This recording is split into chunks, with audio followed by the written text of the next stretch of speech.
2, 1. Hello, ladies and gentlemen, and welcome back to Inside Movies Galore. I am your host, David Streggy, and here in the room I have with me actor and director Joel Wynkoop. Thank you for coming on again with me. Oh, you are very welcome. How's everybody doing? I'm sure they'll probably be having a blast after they listen to us. So, why don't you tell me, how did you get named the King of the B movies? That was through alternative cinema back in 1996. They had an article on Conrad Brooks and myself, and I think I had done 6 movies that year, or I did a couple shorts and some movies, and I think they had a story on Lost Faith and Alien Agenda, Endangered Species, Out of the Darkness, and Rot, I think. Okay.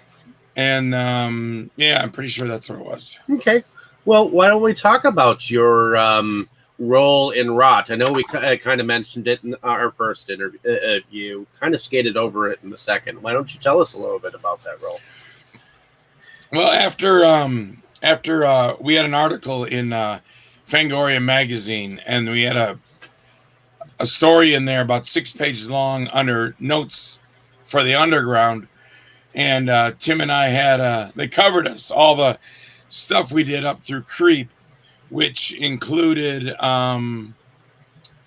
Rot, which I think, because when we did Creep, I think right after that I got the movie Rot, and then we did Alien Agenda, and I don't know, my voice is so scratchy.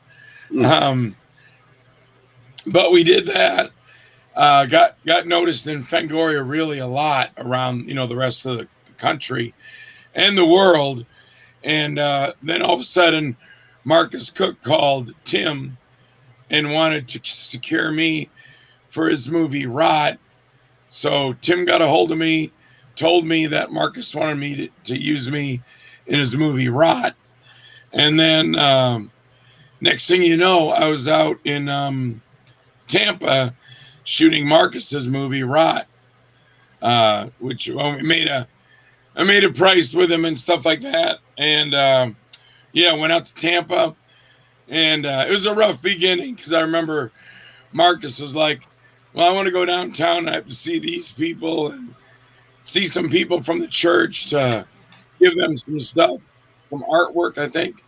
And then we went to a thrift store and bought furniture. And then finally got to the part where we were going to start shooting the movie.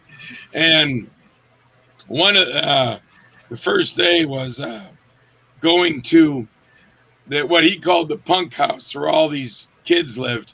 Okay. About 8 of them. And we walked in, and he goes, he's saying hello to everybody. And I can't remember, I think he said, hey, this is Joel Wynkoop, but they were like, I don't care. And I mean, as in an actor that I brought to do the movie, they're like, yeah, whatever.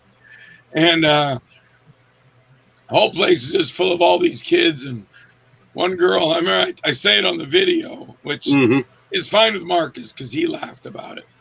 A girl pulls a needle out and shoves it in her arm and pulls blood out of her arm. And she goes, hey, everybody, this is blood from my arm. And I thought, she's going to squirt that around the room, I'm going to leave. But she didn't. And the first day of shooting, Marcus came out and he said, all right, everybody, we need some help to clean this room out. We're going to start shooting the movie. And me and him went in, and it was just full of furniture. And I remember everybody left. And then I looked at Marcus and I go, well, what are we shooting in here? And he goes, yeah. And I go, well, when do we start? He goes, well, everybody left. I said, well, I guess it's me and you. So that was part of I ended up cleaning out this whole room of furniture. Just Marcus and I. Thank you. To shoot one of the scenes. I don't know what's the matter with my voice. My wife just brought me a water. Thanks, baby.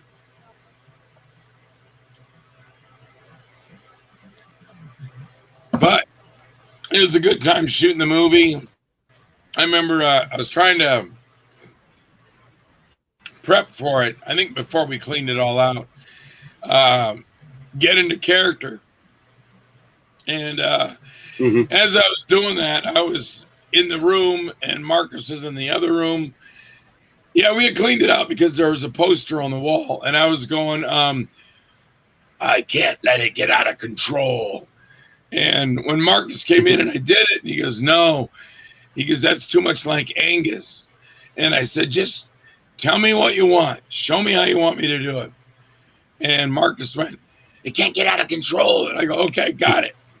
And then so I got, started it. We started doing scenes. And it was like, I can't let it get out of control. It's the rot. Ooh, once it gets down to my leg, and then I had the part. And that's what he wanted.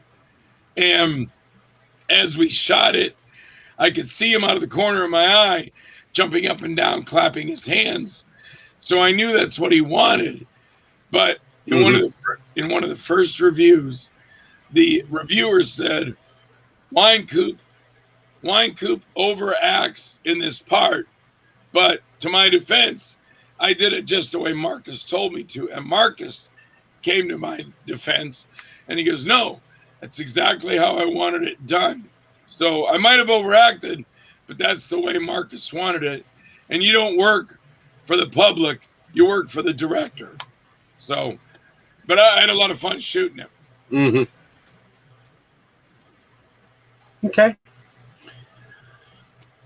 And after Rot, you played the Reaper for Tales for the Midnight Hour, correct? Yes, I think Tales. I get all these things confused now. There's one where I'm sitting behind a desk doing it all, but I think that was I think that was Tales for the Midnight Hour. Yeah, you're right. That was like 1999. I think I did that for Ryan Cavallini and Phil Herman. They just wanted a horror host to tie all these shorts together. So I was in Tampa at the time, and Kathy Holsebrook and Garland Hewlett came over, and we went to a thrift store next to this hotel.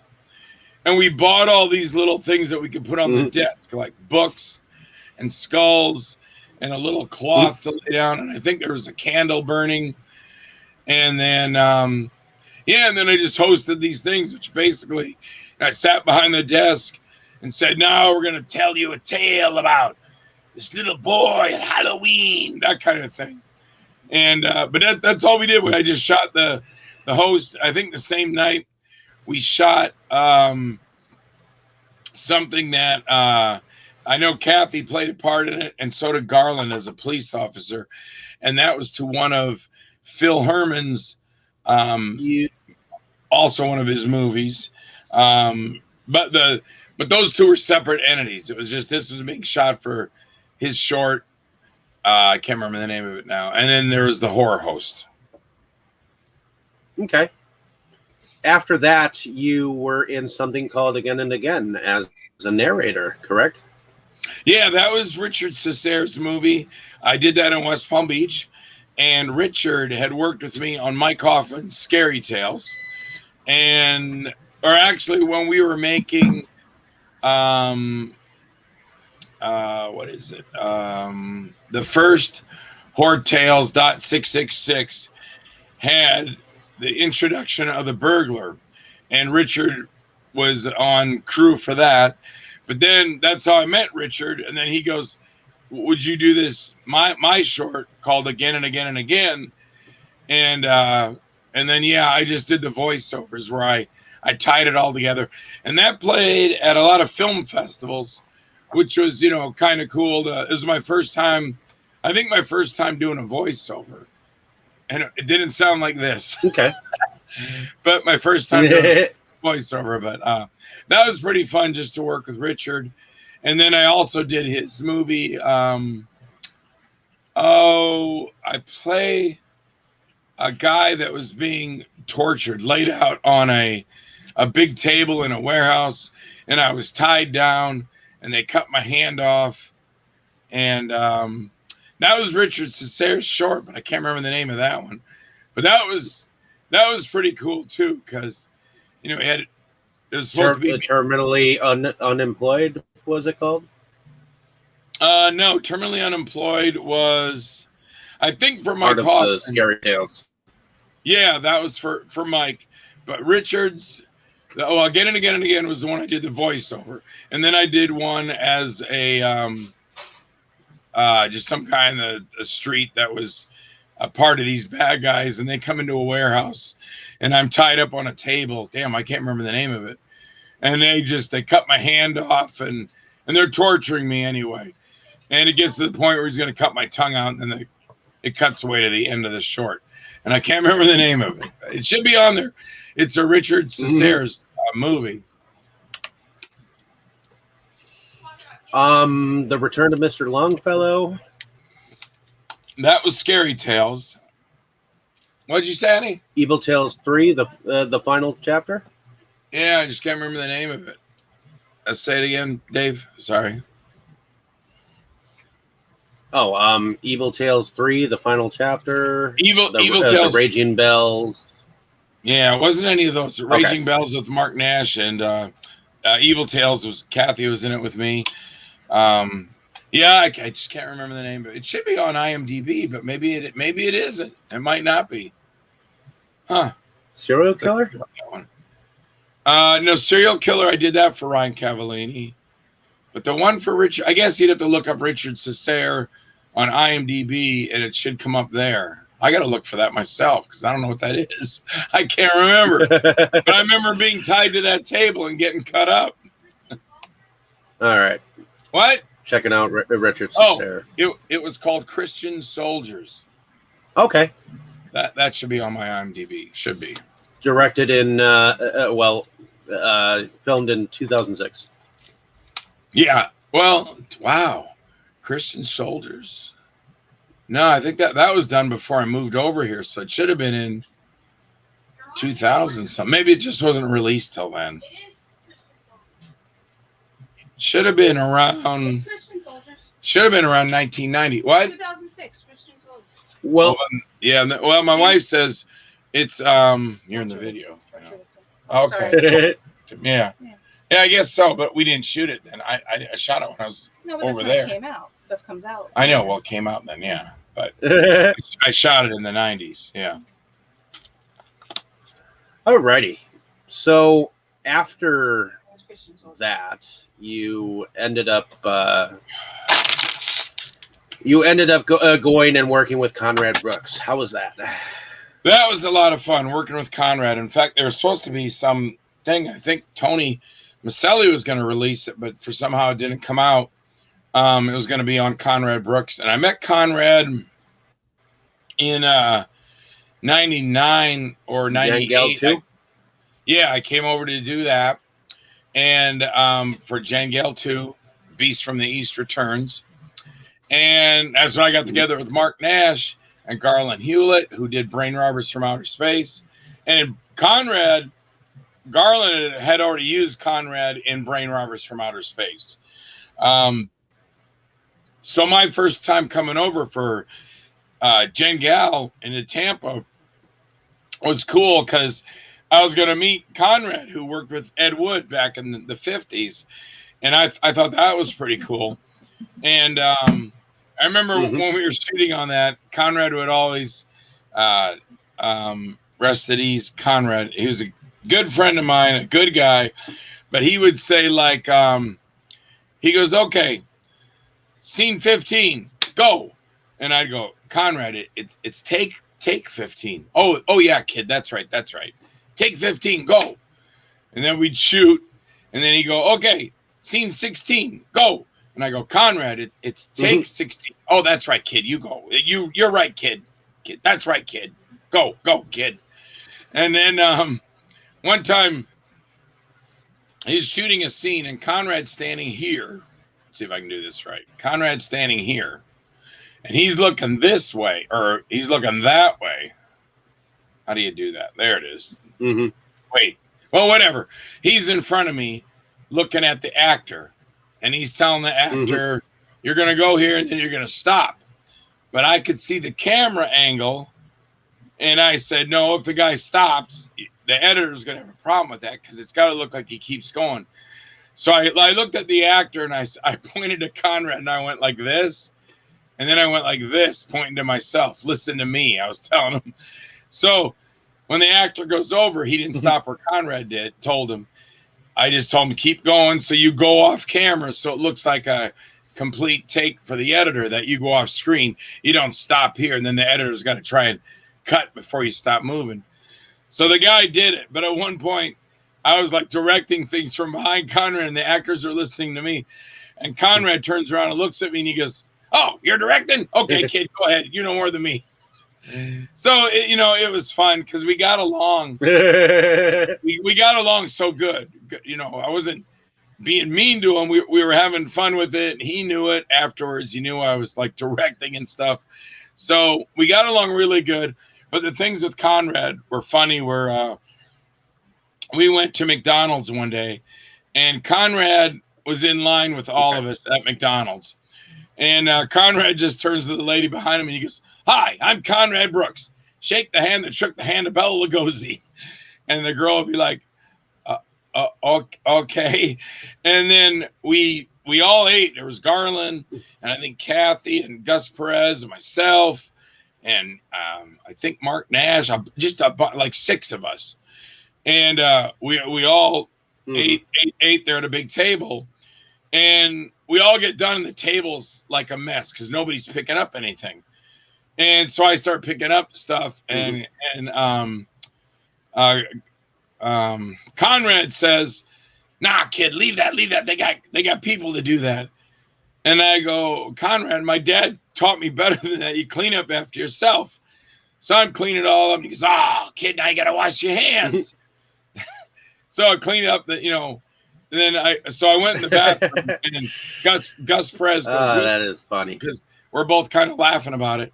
And we wash our hands really good. And I come out, and there's all the stuff is on the table. I guess we hadn't thrown it away yet or something. So I said, hey, Gus, you want to see Conrad really get upset? He goes, yeah. I go, watch this. And then I gathered up all the garbage, and I went to the garbage can, and I went, hey, Conrad. And he looked at me, and I shoved my whole arm down in the garbage bin, pushing the garbage down. And he goes, oh, kid, now you got to go wash your hands again. So it's kind of funny. We were laughing about it. And Conrad would pull a handkerchief out when he got to Garland's car, and he would open the door with that. But, hey, maybe he was ahead of his time, because look how it is now with COVID. You don't want to touch anything anymore. You wash your hands, you get done, you grab the doorknob. Oh, man, got to wash my hands again. Then you manage to get out the doorknob, and then you go to your computer console, and you grab your mouse. Oh, I touched, I got to go wash my. So, Conrad, you might have been ahead of your time. It's like when Howie Mandel said one time, see, I told you, motherfuckers, because him with his gloves and everything. But, yeah, that was the one time I got to meet Conrad was on a Jankel, and it was just a lot of fun to spend time with him and shoot the movie with him and act with him. And it was a great time, and I look forward to doing more stuff. He was going to do a scene in Lost Faith 2, which I still haven't done because there's always another movie to do before I can get to something that complicated. And then the next thing I knew, Garland went and seen him, I think, in West Virginia. And then the next thing you know, the guy passed away. So, I'm glad I had that time with Conrad, because he was a lot of, and I was at conventions with him. His table was here. My table was a couple aisles over from him. And just a cool guy to work with, and really fun. Good guy. Very nice guy. Okay. And,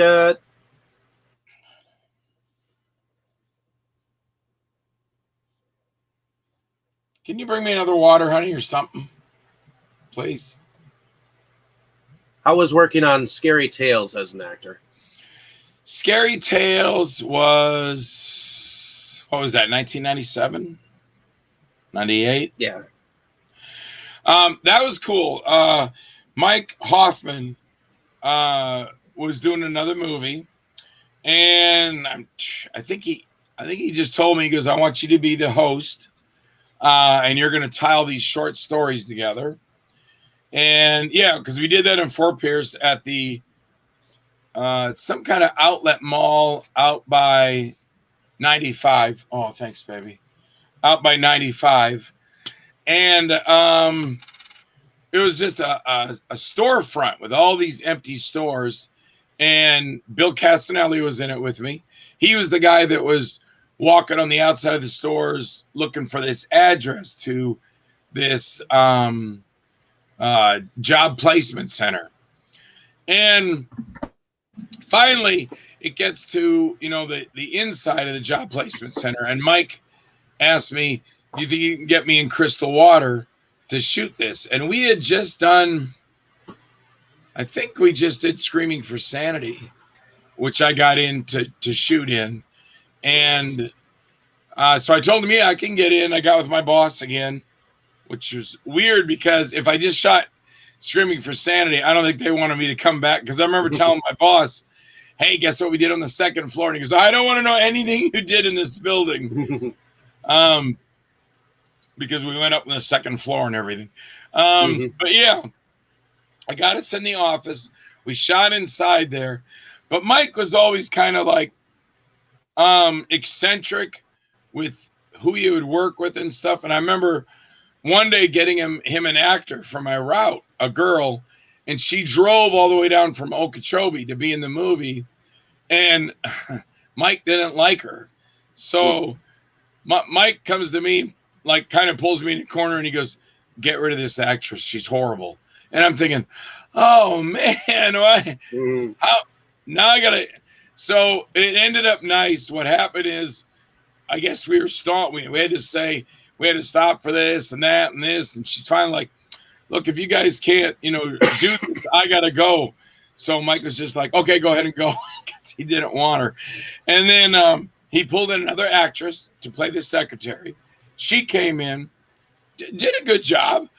And then I did my scenes in my boss's office. Reggie Davis, just in case you're listening, you won't be. But if I send this to you, you might. It was in his office.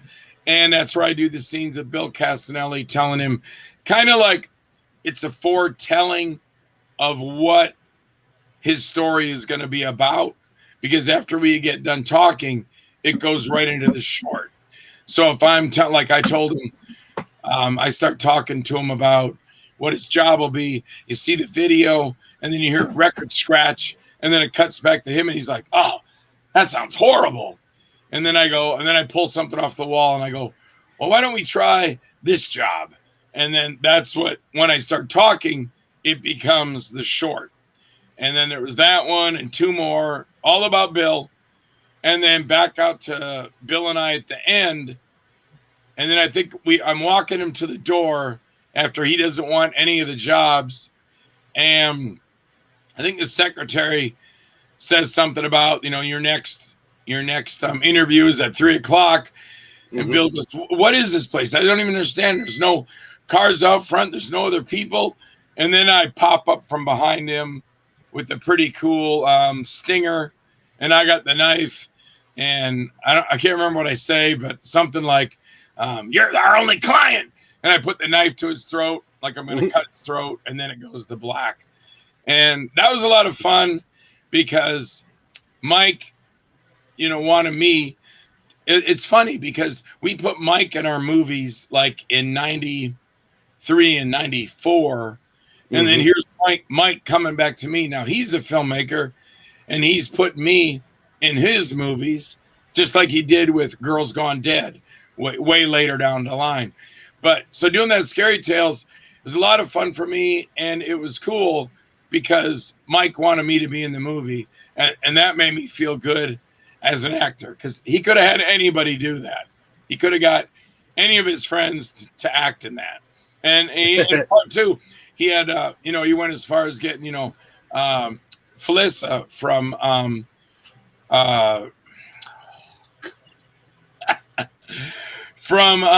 Sleepaway Camp.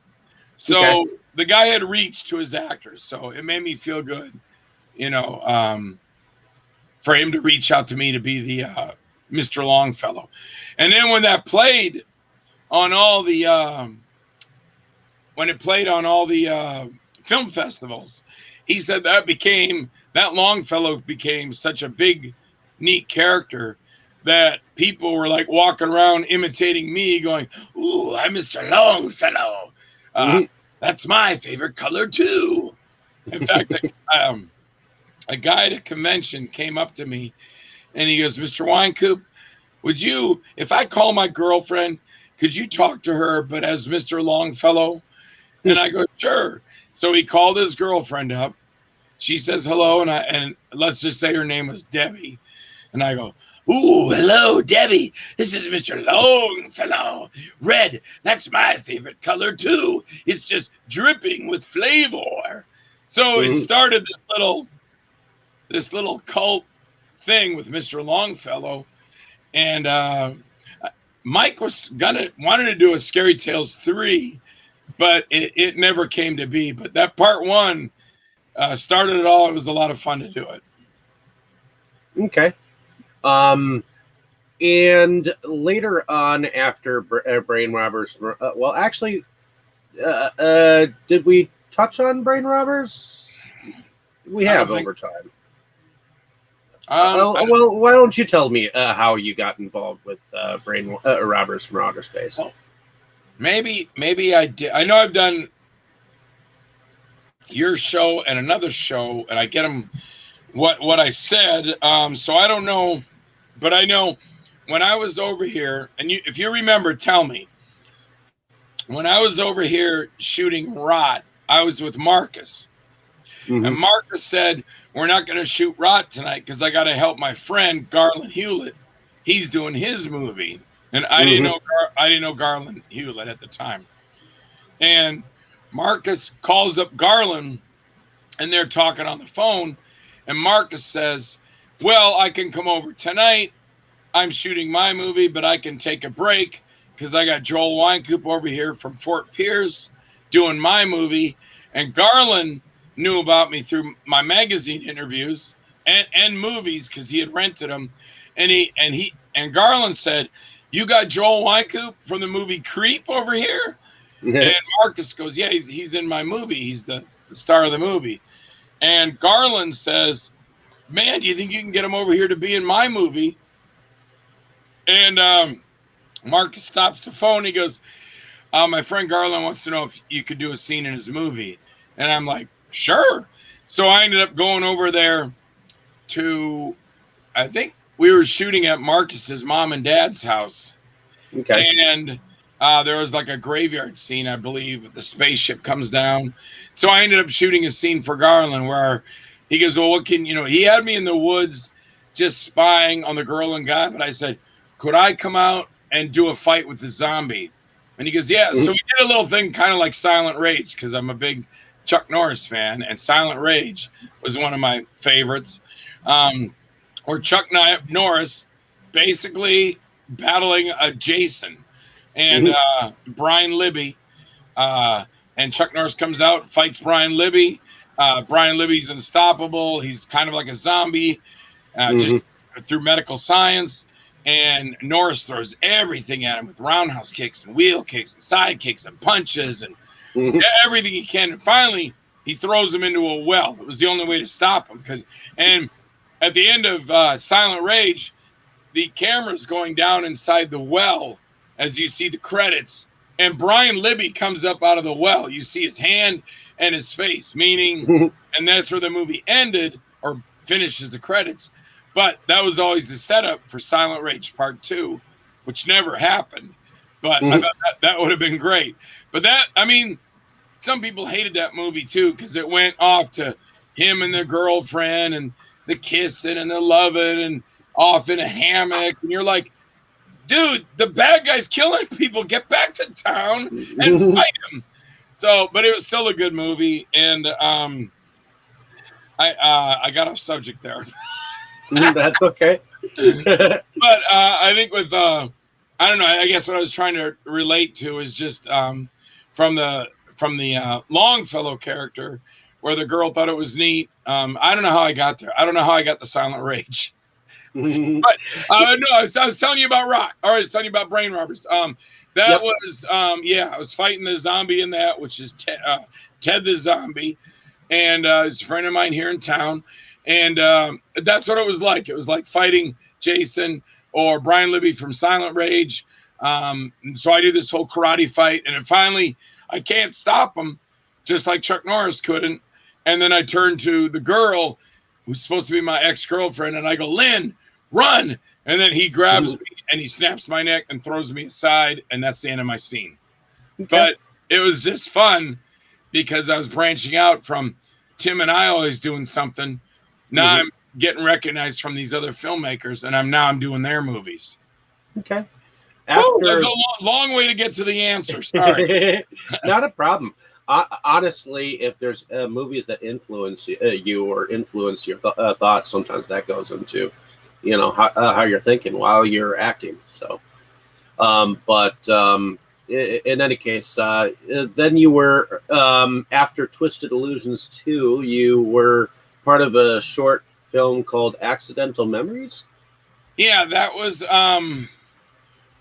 over here in Tampa. But what does that have on it? 2002? 2005. With John Matheny, another friend of mine that passed away.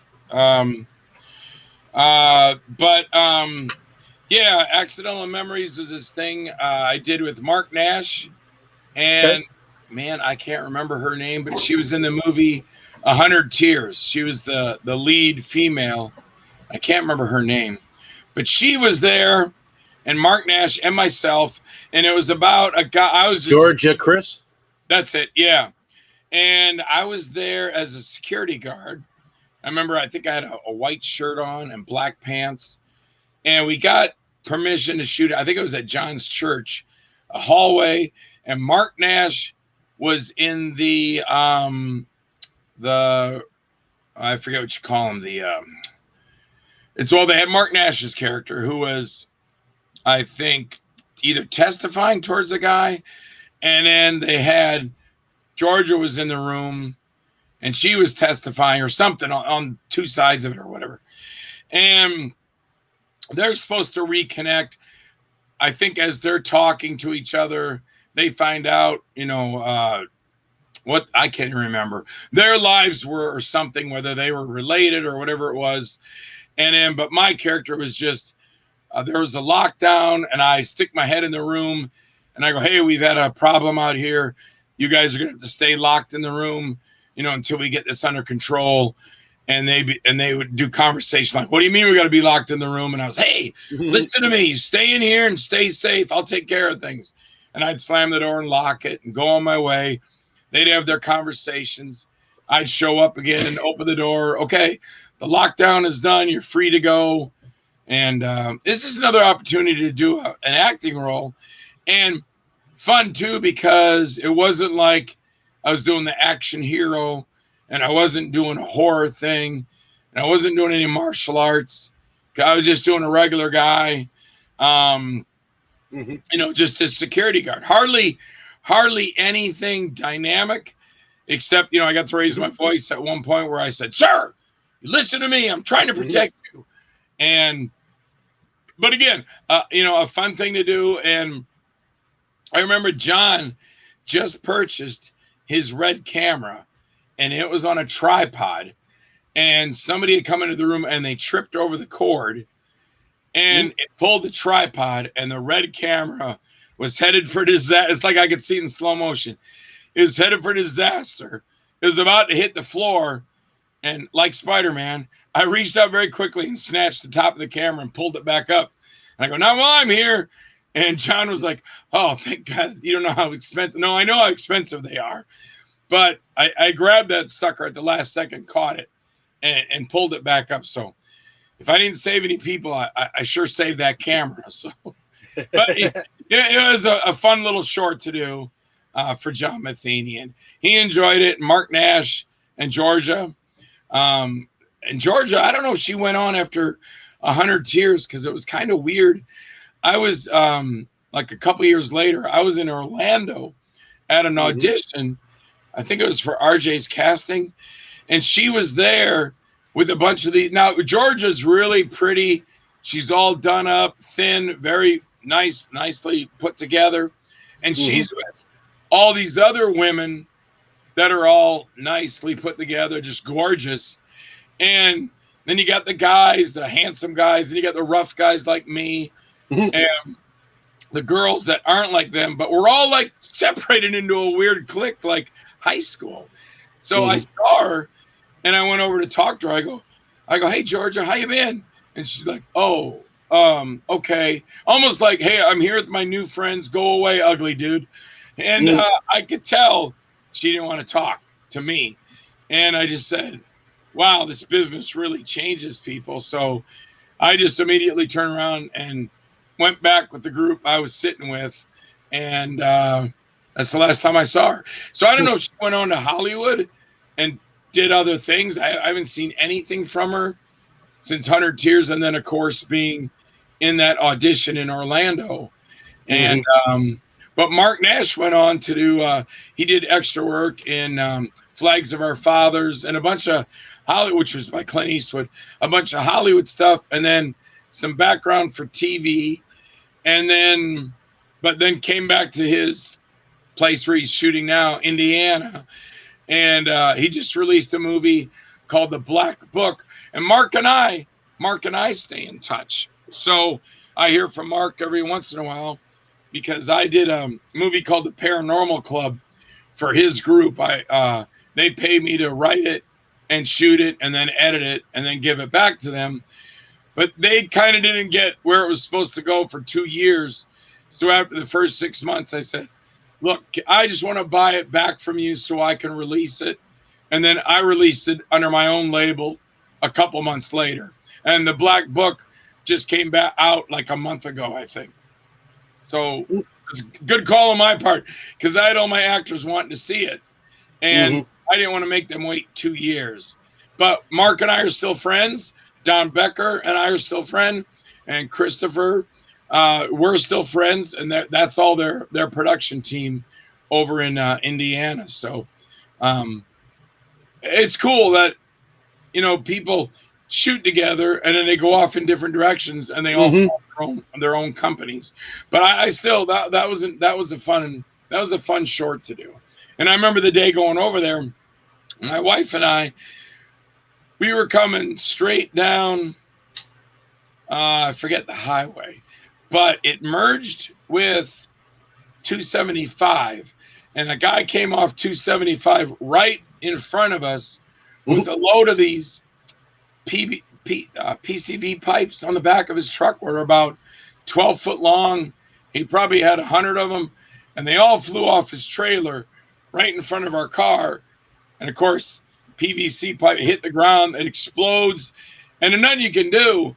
I missed his car, his trailer, but me and the other people, we all just ended up running over all those PVC pipes that were exploding all over the road. And he didn't crash, so we kept going to the shoot. But he lost a lot of material that day on the highway. And I remember that was on the way going over to see John to do that movie, which was in Brandon, Florida. Okay. After that short film, you went into a project called The Demon Monster from Outer Space. How was that? That was David the Rock Nelson. David, I knew David through Marcus showing me the videos on TV with him because Marcus bought one of his movies and it's David the Rock doing his thing, which is hey, you got to give it up to David the Rock Nelson. A lot of people laugh at him, but he makes these little movies. They're fun. They're entertaining. He never, hurts anybody's feelings. He doesn't do gore or nudity. And the man fought in the United States Marine Corps. So he served his country for us. So anybody can say whatever about David's movies, but hey, that guy, he served in the military. He was fighting. So you can't take that away from David the Rock Nelson. And he's a super nice guy. So I don't even think there was Facebook then. It was I got his address, and you write to him, and then pretty soon him and I are writing letters back and forth. And then he heard about me and I heard about him. He was drawing pictures. He says, hey, Joel, I drew this picture of me and you in my dream. We were fighting rats. And he had a picture of himself he drew. And he drew a picture of me side by side. I got it around here somewhere. And it was like giant rats. And there was a Jeep in the background. And the rats were attacking me and David. And we were fighting them all. So, and then I ordered a couple of his movies. I think it was Conrad Brooks versus the Werewolf. That was David the Rock's. And then a couple of his other movies. And then he asked me, would you do a scene in one of my movies? Which actually, I think it was Demon Monster from Outer Space. But it was also, he cut it into some of his other movies, which was fine with me.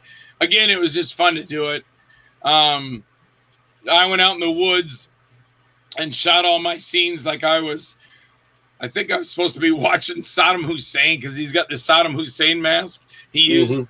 So I'm supposed to have binoculars, and I made up a name that I used in Light of Blood, which was Agent Bob Crusher. Crusher, yeah. And that's been used a lot because Emil, who is Sean C. Phillips, uses it, he says on his answering machine, in the Craiglon incident, you have reached Emil Crusher, son of the awesome Bob Crusher, which I used in Light of Blood, which I used in Light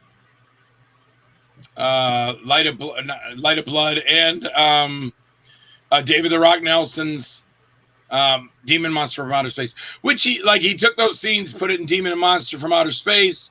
And I sent him so much footage. Then he took some more footage and put that in another one of his. And then I forget the names. And then put some more in another one.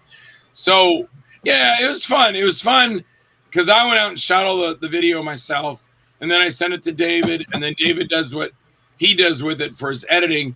And then he puts it in his movie. And then he releases it. So, it's fun. Like I said, you get all these guys doing this stuff. So it's neat to be able to branch out and, work with these other guys as well. And as an actor, you want to do as much stuff as you can anyway. And, it's just fun. It was just fun having a good time, with it. And then I put David in,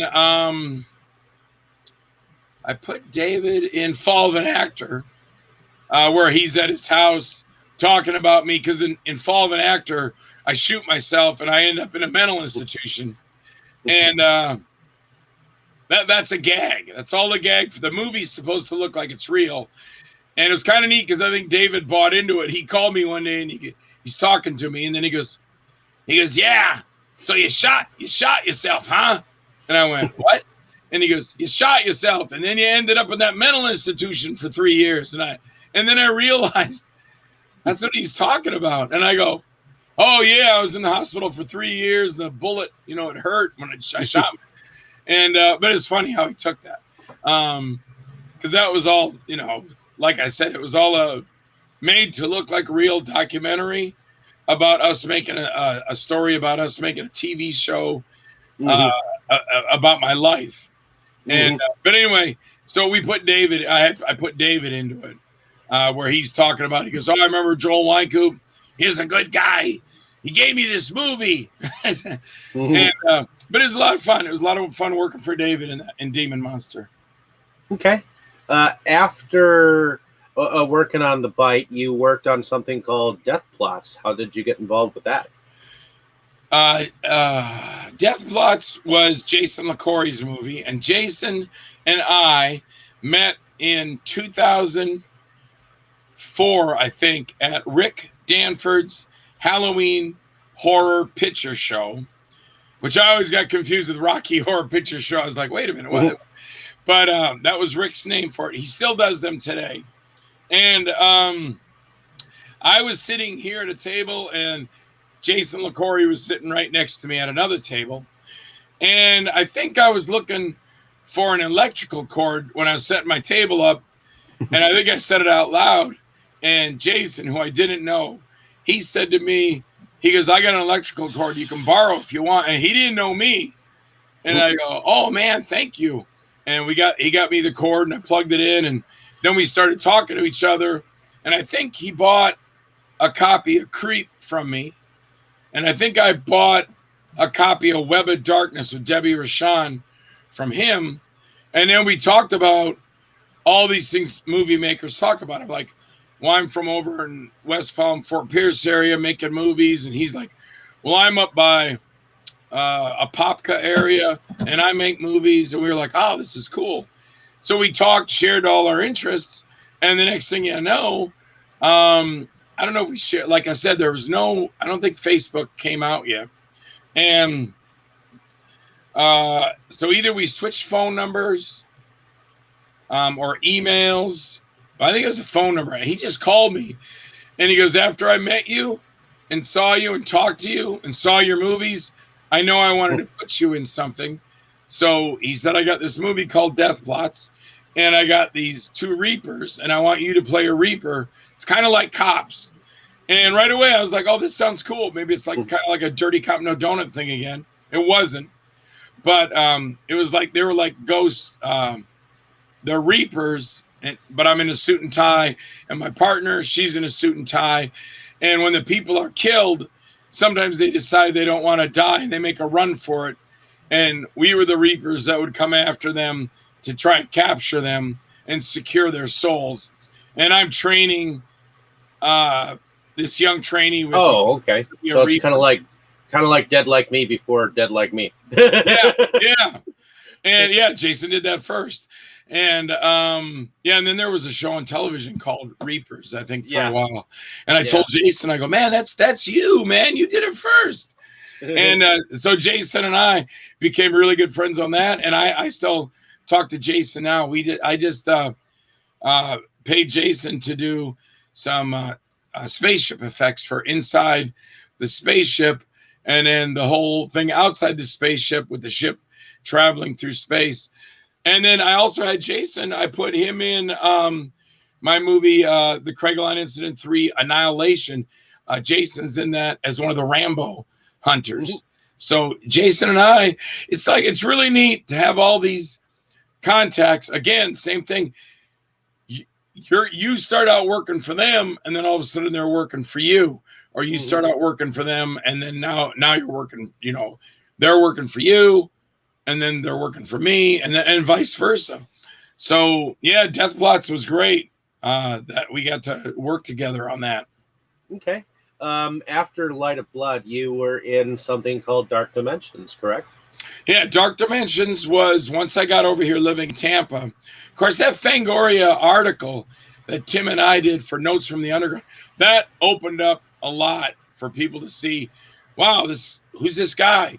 So when I came over here to Tampa, I think I worked for John Lewis on Gus Perez's Angora, and they wanted to do an Indiana Jones movie with me, but I don't know what happened to that. Or I think that was Doug Vader. But I met John Lewis on Angora shooting for Gus. He liked me, and he said he wanted to do a movie about kind of like a time traveler. This guy with kind of long hair, and he'd talk like this. He'd go, I'll keep an eye out for you. Or he told me that, he goes, I kind of want you to, they wanted to do all this FX on my eye, where they close my eye and they put stuff over it and blend. And I go, John, I really don't want to do that. I go, how about I just keep my eye closed like this? And he goes, oh, that'll be great. And then that's when he told me, he goes, every time you do an eye reference, like I will be the first one there. I'll get back to you. Everything's got to be related to your eye. So that's where it came through the whole movie. I go, I'll be looking out for you. Or I wouldn't miss it for the world. And then, so he was this kind of wild time traveler. And I'm supposed to, Andrew Vingo's character is supposed to deliver this book, which is the whole crust of the dark dimensions. And I think I give it to him for safekeeping, or he's supposed to pass it on. And my hair was long and I had a rough beard. And of course I had that eye closed. And but that was a lot of fun. That was working with John Lewis. And then that's how I met Andrew Vingo. And I was over in the Tampa St. Pete area doing that. And that was a lot of fun doing Dark Dimensions. He always wanted to do a part 2 to that. And I remember the day we were shooting, Lewis, which is my character, was supposed to be it in the sequel or another movie, but had his character in it. And he told me to do the lines and everything, and I did. And I got up, walked out the front door, and he goes to me, he goes, "What the hell was that?" You know, after he called cut. And I go, "Well, did I do the lines right?" And he goes, "No, the lines were perfect. You're spot on. You had it perfect." I go, "Well, what's the problem?" And he goes, Where's Wynkoop? Why didn't you Wynkoop it up?" Which became a phrase for other filmmakers here. We'll use that. They'll tell an actor, "Wynkoop it up," which means go out of control. Or the director will say, "Can you give me more?" And I've had friends of mine, actors, that say, "You want me to do it? You want me to Wynkoop it up?" And the director will go, "Yeah, act like Joel Wynkoop," and they'll do it. So I came back in the room, and I go, my wife tells me I take over too much on a set, you know, and I want to do it my way, and I should just listen to them and do it how they want. And he goes, No, not at all. I need you to do it like Lewis. I need you out of control. Go Wynkoop. And so when the cameras rolled again, he goes, "Action. Well, I can't stand it here. I got to do what I want to do. Nobody tells me what I want to do. I'll go there." And then I get up and I got to the door and I whip open the door and I go, "I'm going to Vegas, baby." And he loved that. He was like, "Man, that was great. That was perfect." So that was the sequel to it. But Dark Dimensions, great time on that. That's one time I did step out. I was there as an actor, of course. And one guy showed up and we were there for 4 hours, not doing anything. And I kept saying to John, what's going on? What are we waiting for? Well, this one actor's not here yet. And I go, "That's bullshit." So he finally got there and he's talking to all his friends. And, "Oh yeah, I saw that movie and I had to do this today and that. And, oh yeah, how you doing, Jim?" And I finally walked up to him and I go, "Hey, what's your name?" And he told me, and I go, "My name's Joel Wynkoop." "Where the hell have you been?" And he goes, "Well, I had to do this." And I go, "No, man." I go, "We've been here waiting 4 hours for you. All these people, that guy's the director, the producer, those are all the actors. We're all waiting for you. Where you been?" And then blah, blah, blah, blah, blah. And I go, "No, man, next time you show up on time. You don't keep all these people waiting." And then we got back to shooting, and we shot all night. And after, about in the middle of it, or almost the last 3/4, John's daughter, Ashley, came to me and she said, "Joel, my dad's like not having a nervous breakdown, but he can't do this anymore. And you're the only one he trusts here to finish the scene. Can you take over and direct the rest of the scene?"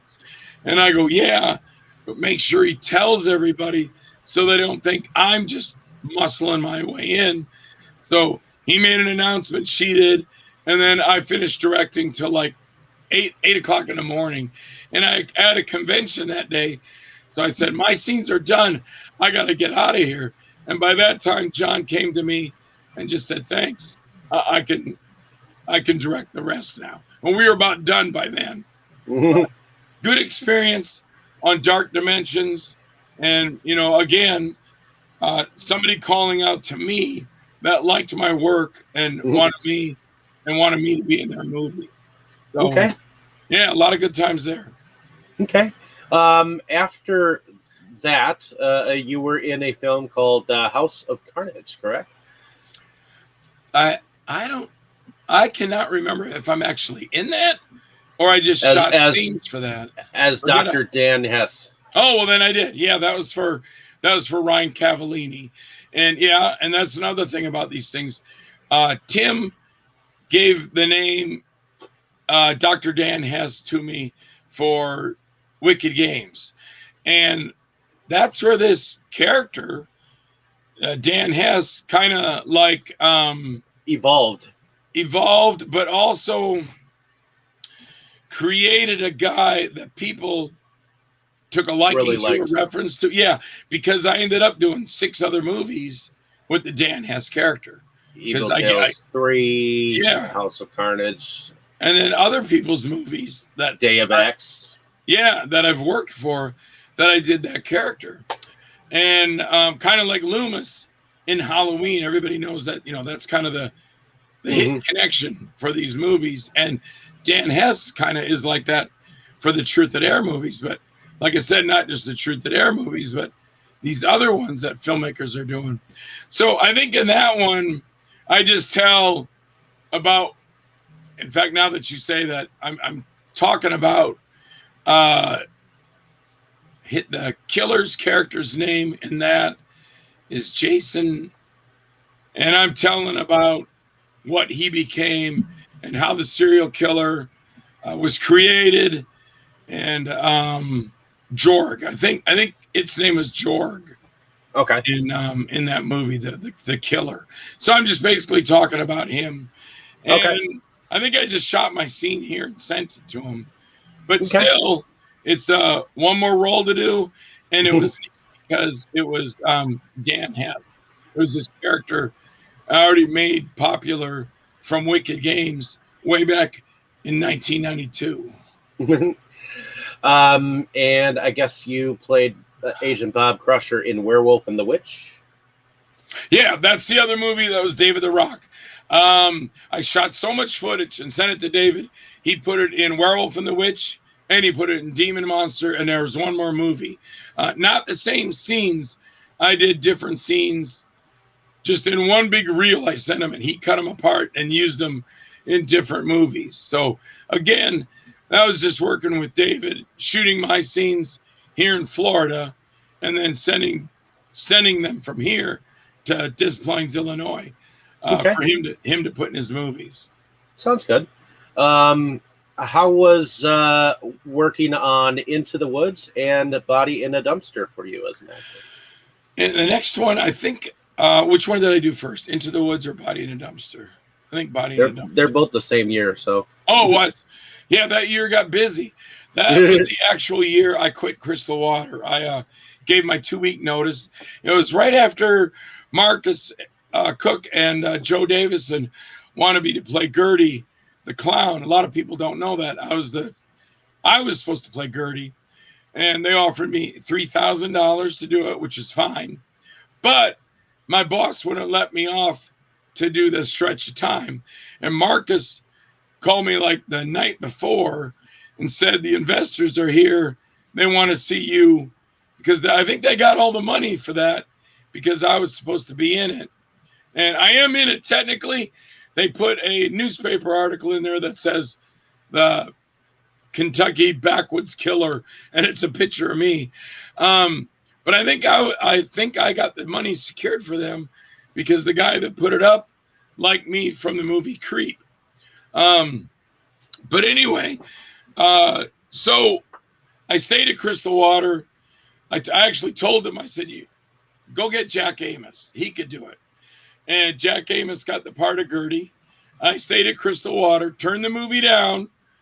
And about a month later, I got a movie in Indiana and a movie in Iowa. And I said, I got to make a decision here. Do I want to stay, drive a truck and deliver water for maybe the rest of my life? Or do I want to follow the career of being an actor? And it took a while. It took me a month. I called a friend of mine Frank Burns. And I said, would you pray with me about this? Because I don't know if I should leave my job and the security of a job. I've been here 20 years. And, but I was getting to the point driving that truck and too many close calls.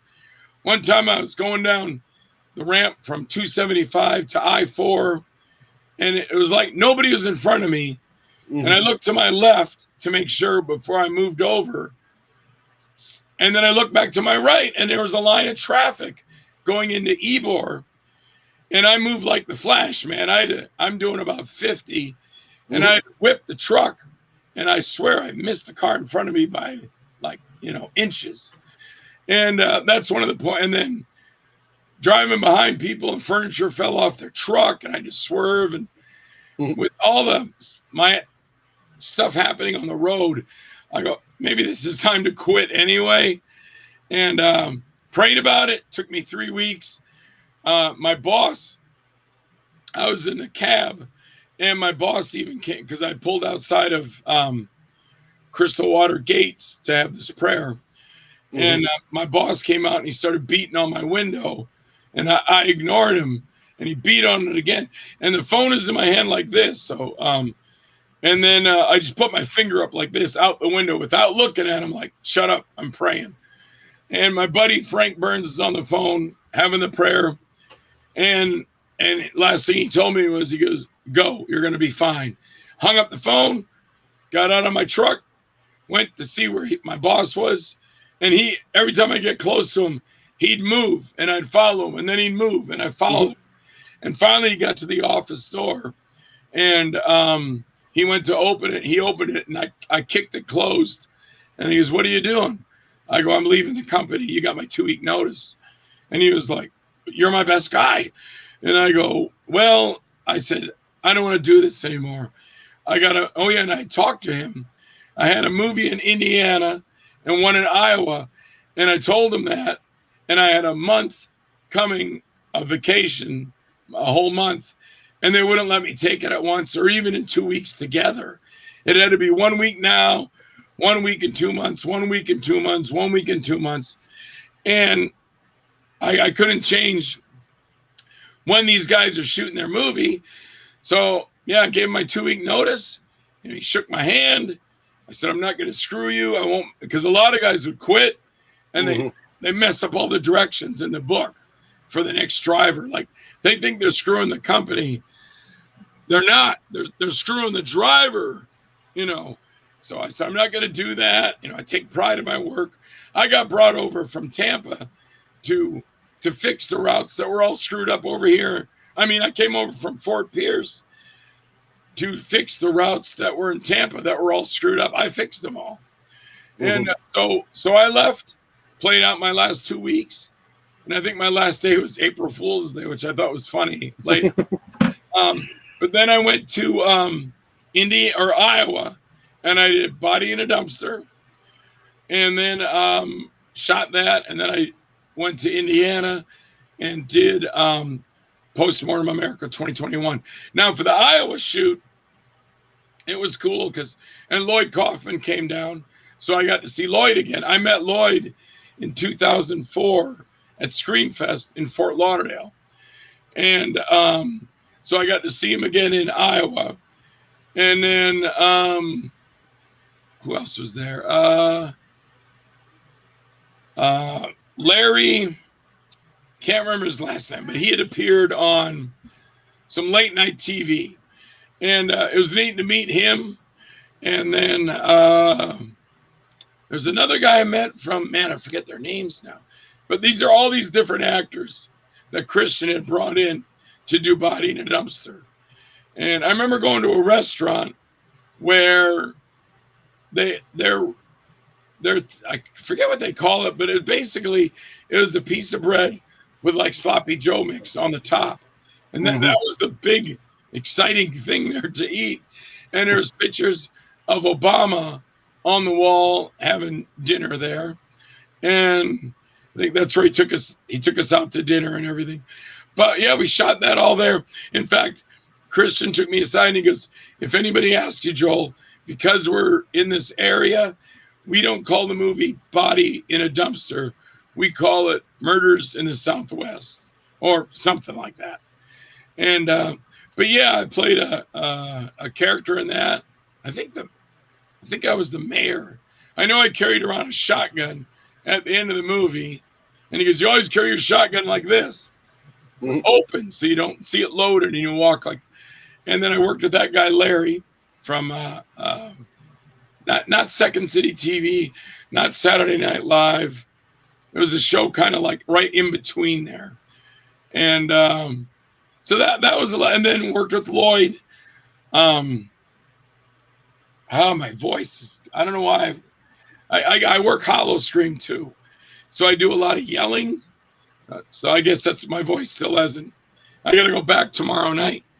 It's totally understandable. Still last couple of weeks, I've had you talking for a couple of hours too. No, but that's all right. I don't know why it's so annoying. But so we shot that there in Iowa. I had a great time.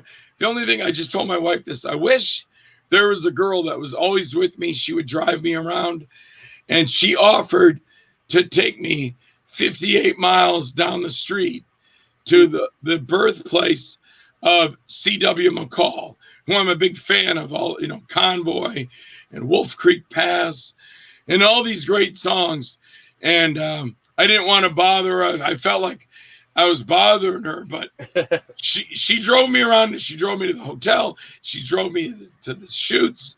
And I wish now I would have said, yeah, take me down there so I can see, because he's got a statue there, and and that's kind of the thing there in Audubon, Iowa.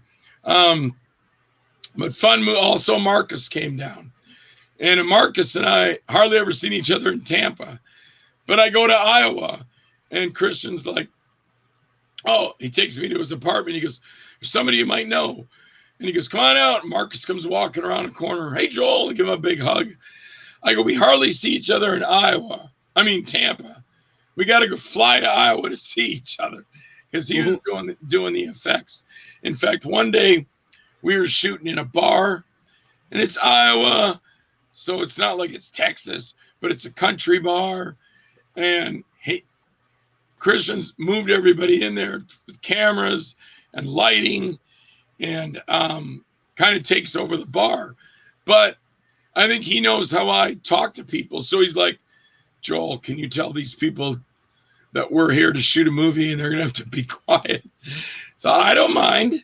So I just told her, I go, hey, everybody, if you're at the bar, you're going to be in scenes of the movie. If you don't want to be in the movie, you have to leave. We're not going to spend the time to get releases from background. So if you're here, you already gave your permission.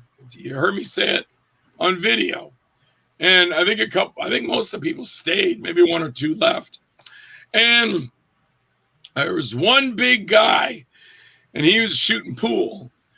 And as we started to get into doing the movie, Christian was like, Marcus, do you want to do a little scene? I forget the guy's name. Hopefully it'll come to me. And Marcus goes up. So Marcus starts playing pool with this guy. It's a big, huge guy. And Marcus has got his big old mohawk sporting. So he does not fit in with a country bar crowd. And I guess Marcus said something that he was supposed to, but the guy was insulted, and he went after Marcus.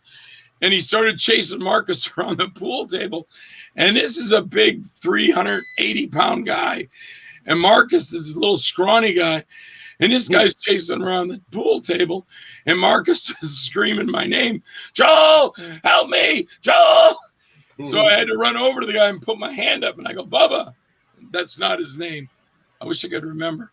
I go, you got to stop, man. We're making a movie here. I told him to call you a big fat ass. We don't really mean it. It's just part of the gig. Oh, that little pecker, I'm going to kill him. I go, you're not going to kill anybody. Calm down.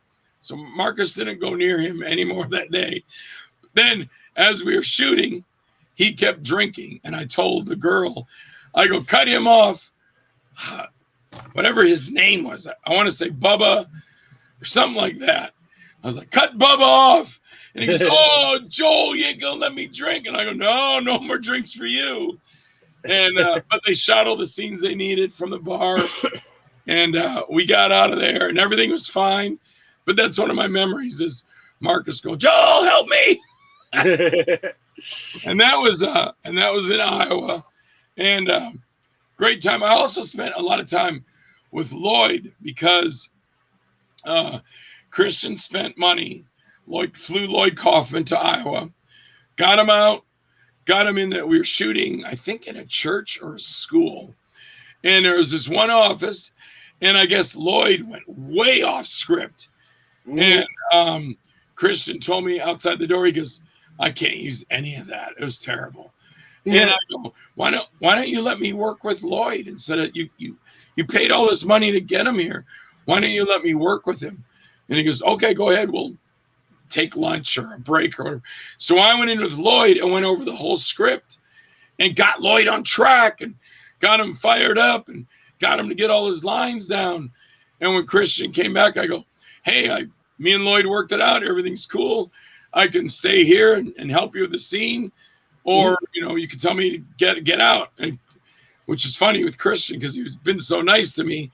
And then he just goes, all right, get out. And I was like, wow. So I left. And without me there, I don't think Lloyd stayed on target. And they gave up. And he said, none of that's good. I can't even use them. And Lloyd came to me later and he goes, I want to let you know something, Joel. He goes, I really like the way you sat down with me. You talked me through everything. You basically directed everything how he wanted me to do it. And I wish you would have stayed there with me. And I go, yeah, I do too, Lloyd. I go, but it's not my call. He kicked me out. And he goes, well, I hope he's happy with it. So, but Christian told me because I can't. And then Lloyd, being a sport, goes out to his rented car and comes in and hands out all these free movies, which I just thought that was really cool of him. So, and Lloyd, I used him in my movie Beast Mode, and he's in the Craigline Incident 3 Annihilation. Nice. And Lloyd's just not the president of trauma, but he's a friend, and he's that, and just a super cool, nice guy. And he said some nice things about me at the last Tampa Bay Screams, and he didn't have to say it. I wasn't even there. I was up in my bed in my hotel room, sound asleep, and they were showing Return to Newcomb High. And before they started, Lloyd came out with Debbie, Rashawn, and he did a little spiel, talking about it. And he talked about the movie, yes, but before he did that, he goes, I just did a movie last night with a great guy, Joel Wynkoop.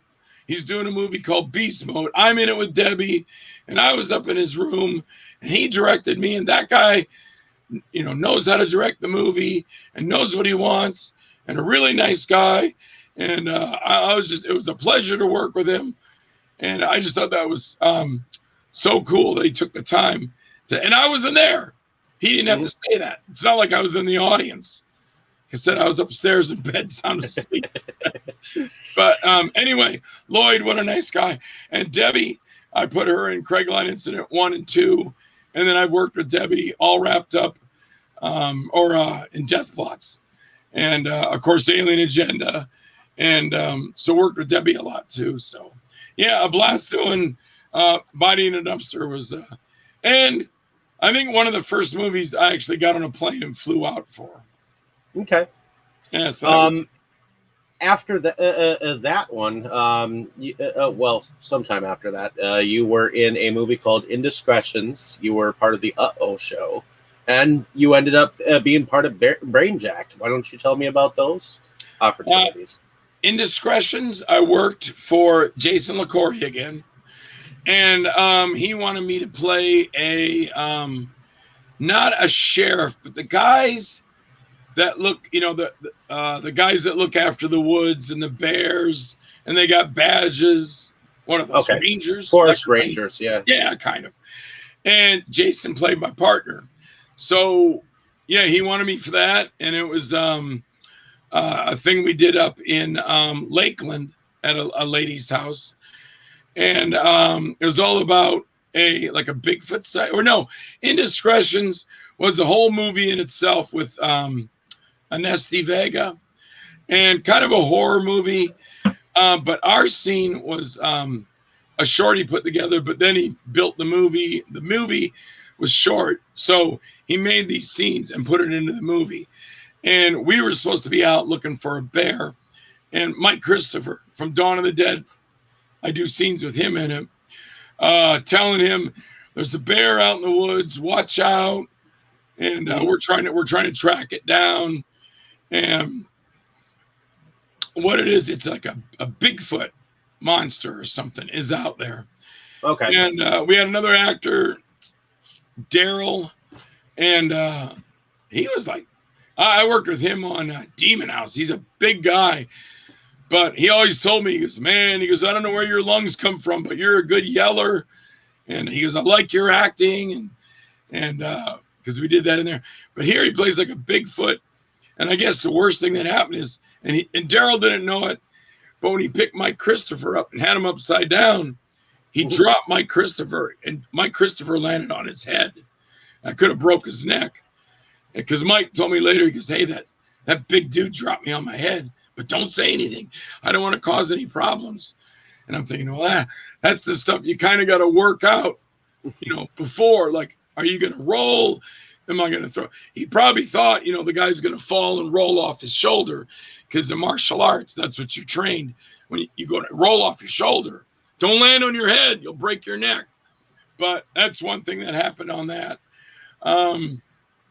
But yeah, and then Jason's character, I got to work in Chuck Norris, which is fun, because he goes, I'm going to go get that bear.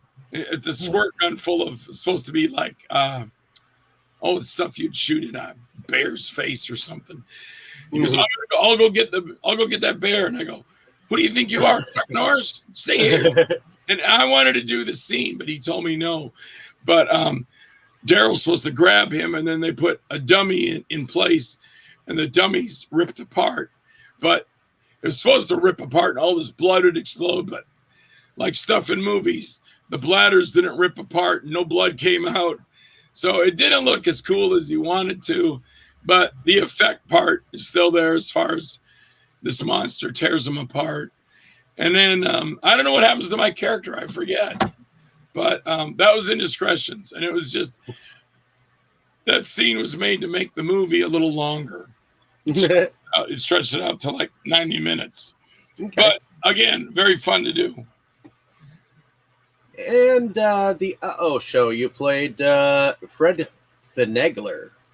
The show, I can't bring up without bringing up Stop Dead. You see that on there with Jason LaCorey? Jason LaCorey already told me he wanted me to be in his next movie playing Debbie Rochon's husband. And he said, it's called Stop Dead, about these people in a mobile home or Winnebago traveling the country. And right away I said, Race with the Devil, one of my favorite movies. I'm in, I'm doing it. And so it's all let up. I'm the killer, but you're supposed to kind of figure that out through the whole movie. I'm covering stuff up. And so now this is 2009. I think I had one other movie at the time, was Unexpected. I think it's the only 3 major movies I had on, but the first one was Stop Dead. So I'm already going to do this for Jason. I've already gone to Jason's house. We did all the script, reading the script over, going through all our lines. And then I get a call, or I think somebody called me and said they're doing a casting over in St. Pete for a movie called Grim Fairy Tales. And I can't remember if someone told me, like Dave Vogel is an actor friend of mine. He would always say, you got to go to this casting because you're the kind of guy they're looking for. Mm-hmm. And that's how I got the movie Crazed, because I went because David told me to go, and I got one of the lead roles. But anyway, so I go to this casting, and it's from Andy Lolino and Andrew Allen. There's a lot of people there. And I go in, and they say, here's the script, read this. And I read for Fred Finagler. And I go, read for this guy, Jackie, too. And I read for that. Because I try to read for much as I can. If a director says, I'm looking for this, I might say, have you got anything else I can read for while I'm here? Because maybe they won't like you in that, but they might like you in this. So I read for both the scenes, and I get done, and Andy and Andrew are going, Joel, it's because I've known Andrew Allen for a long time, and Andy Lolino even longer, and both in the movie business. And they say, Joel, that was really, really good, but we don't have any say, so it's all up to Herschel. And I go, no, I understand how it works. And I start to leave, and I stop, and I go, I know there's a lot of Herschels in the world, but I'm pretty sure you're not talking about Herschel Gordon Lewis, right? And he goes, no, we are talking about Herschel. This is Herschel's movie. And I was like, oh, wow, this would be, if I could work for Herschel Gordon Lewis, that's really cool. So, and again, they said, well, it's not up to us, it's up to Herschel. I get a phone call 2 days later from Andrew Allen. Herschel Gordon Lewis really loves you in this role. He really wants you to play Fred Finagler, but he also wants you to play Jackie. In fact, if he said if there was a way to make that happen, he would have you do both roles. And that made me feel good. I'm like, wow, Herschel Gordon Lewis is saying this. So they go, think about what role you want to play. Either let me know now or call me back tomorrow. So I got off the phone and I got with Kathy, and I said, he wants me for both roles. I can pick whatever role I want. So we looked at Jackie's character, and I liked it. And then I looked at Fred's, and me and Kathy both talked about it. And she was kind of like, I think you should do the Fred Finagler. And I like that too. But I like the Jackie. And so I called up Andrew the next day, and I go, I want to do that Fred Finagler role. And he goes, you got it. We start shooting on this such and such date. And I go, oh. I start shooting on Jason LaCorey's movie Stop Dead the same damn day. And I'm like, oh man, I don't want to I'm not going to tell Jason. He's already planned me to be in this movie. And you don't want to screw somebody over like that. Like, oh, I can't do your movie. I got to do this other guy's. That's not how you do the business. So, I'm like I don't know where I'm at. I'm like, I got to do Stop Dead on this date, and I got to do the auto show on the same date. What do? I want to work for Herschel Gordon Lewis, but I'm not going to let Jason LaCorey down. So I think I called Jason first, and he goes, I could push mine back about a week.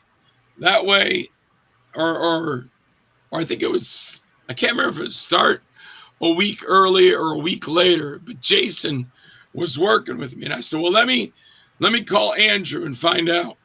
So then I called Andrew, and I go, Andrew, I got a bit of a conflict with that movie starting date. And he goes, what is it? I go, well, the same day you want me to start Grim Fairy Tales, Herschel's movie, I'm doing Jason LaCorey's movie Stop Dead.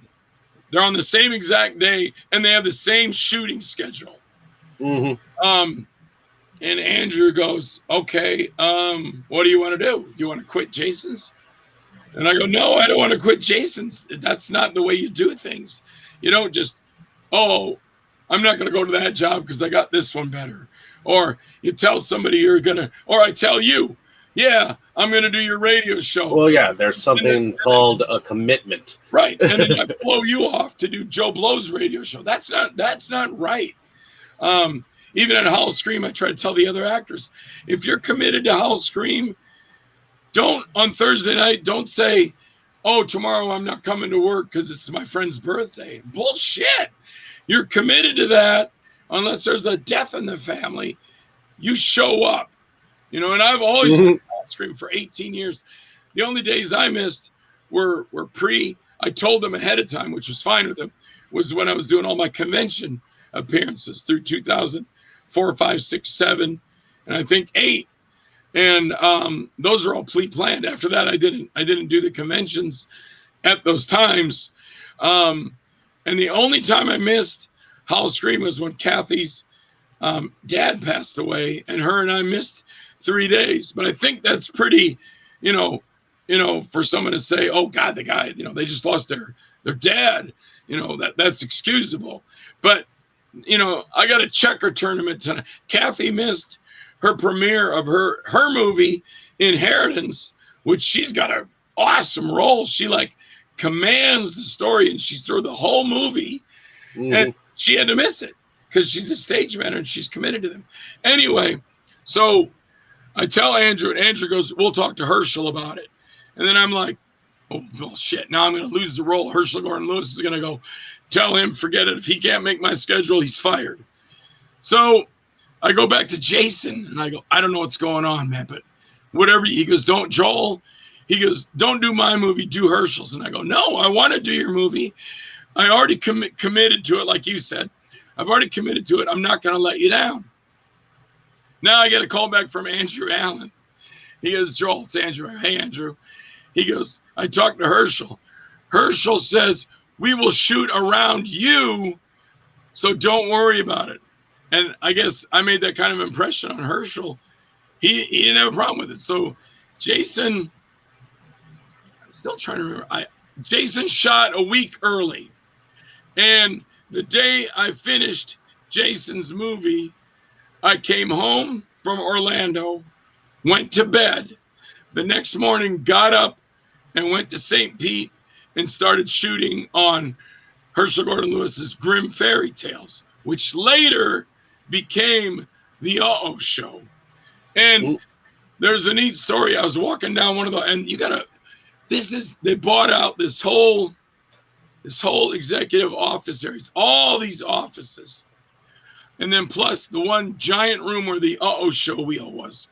And so I'm walking down one of the hallways, and here comes Brooke McCarter from the Lost Boys. Now, I interviewed Brooke McCarter back in 2007. And at the end of my interview, I said, Brooke McCarty and Joel Wynkoop will be working on a movie soon. We just don't know when and where. And Brooke goes, you know it, baby. And I was just bullshitting. I'm just saying shit, because I'm with the camera and, I'm just interviewed Brooke McCarter. I round that corner. Here comes Brooke around the corner. And I didn't miss a beat, man. I go, Brooke. He goes, Joel. And I go, I told you 2 years ago, one day you and I would work together on a movie. And he goes, that's right, you did. And got to know Brooke a lot better than just, again, as an actor, but as my friend. Here I am, friends with Brooke McCarter from the Lost Boys. And I got him a Wynkoop shirt one day. When I came in, I go, Brooke, this is for you. And he's like, oh, buddy, thanks.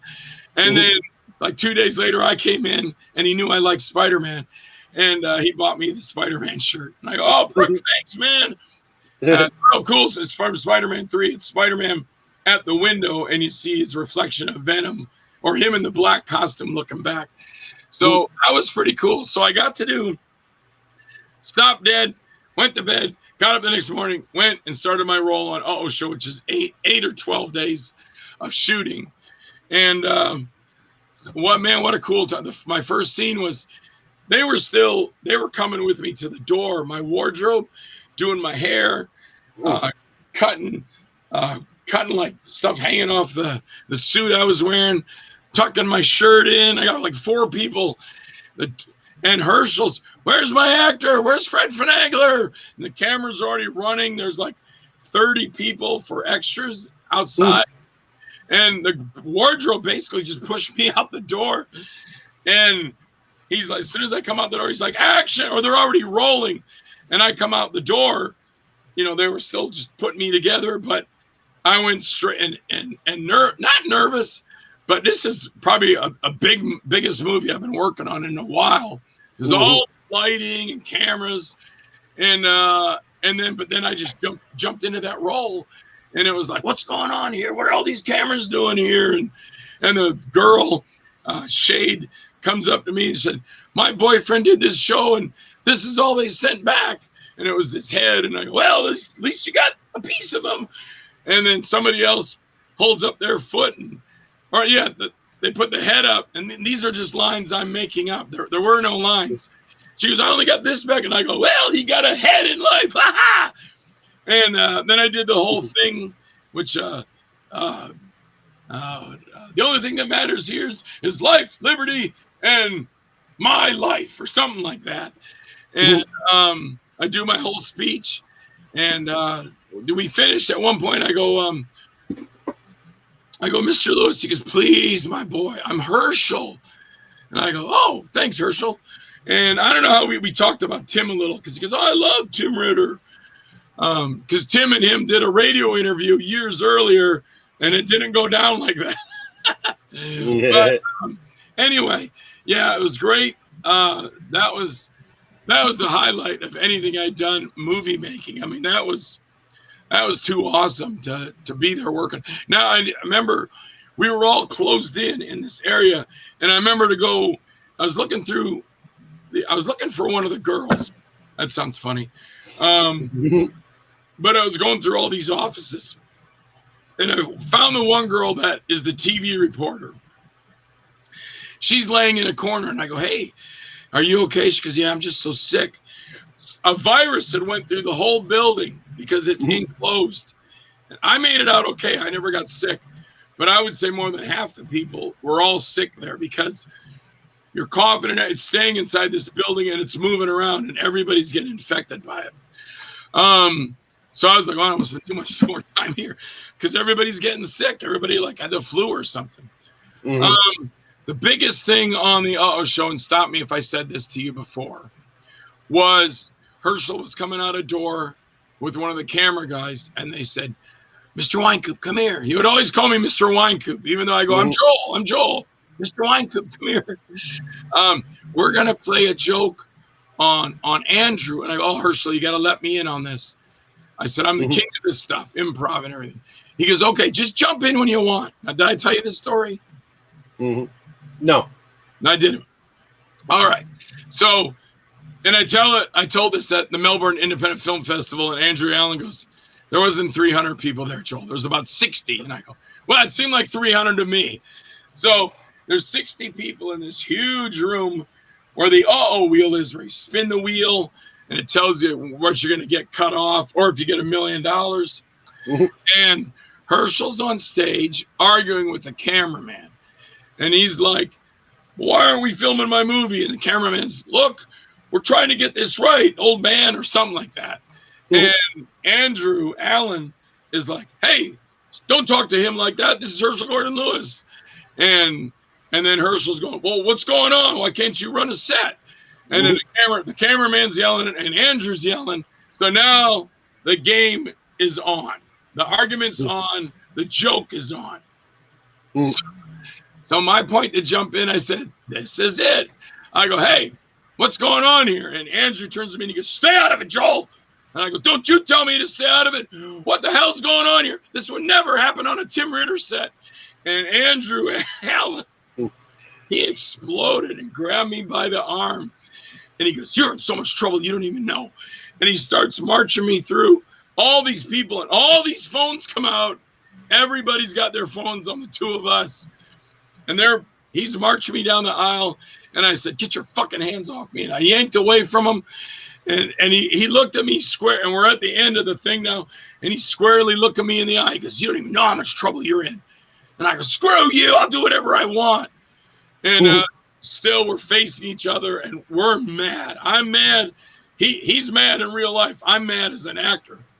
And Herschel goes from the stage way across the room, Andrew. And Andrew's like shaking me, and I'm letting him do whatever he wants to me. I don't care. So, it's for the gag. He lets me go and looks at Herschel and goes, what? And Herschel goes, April Fools. And Andrew Allen looks at me and he goes, you're the best fucking actor in the world. That was awesome. And Jack Amy, who played across from me in the show, my boss, he told me later, he goes, Coop. He would always call me Coop. He goes, Coop, I thought you lost it. I was walking out the back door. He started to leave the building because he didn't want to see what's going to happen to me. But he goes, just as I'm there, I hear April Fools. And I turned around and I looked and he goes, that was all the gag? All these phones came out. And everybody, because one guy told me, he goes, yeah, here's the footage. And he's showing it to me. And I'm going, that's great. And I asked him the next day, I go, what'd you do? They sent it to TMZ. He goes, no, I deleted it. Oh, man, it was great footage. So that on show, I mean, that was just a blast. That was great. Doing that and with Herschel. And I remember doing, I said, Herschel, do you want to see how I'm going to handle this next scene on stage? And he goes, yes, my boy. And he sat down, and Krista Grotti was there too, because she's in the movie. She sat right next to Herschel. And I got up and did the whole scene, because I would go off into different rooms privately, and I would just take this is something I learned from Joe Davison. You take your script, your scenes, and you write them on an index card. And then you always have those index cards with you, because index cards are easier to whip out than a big old 90-page script.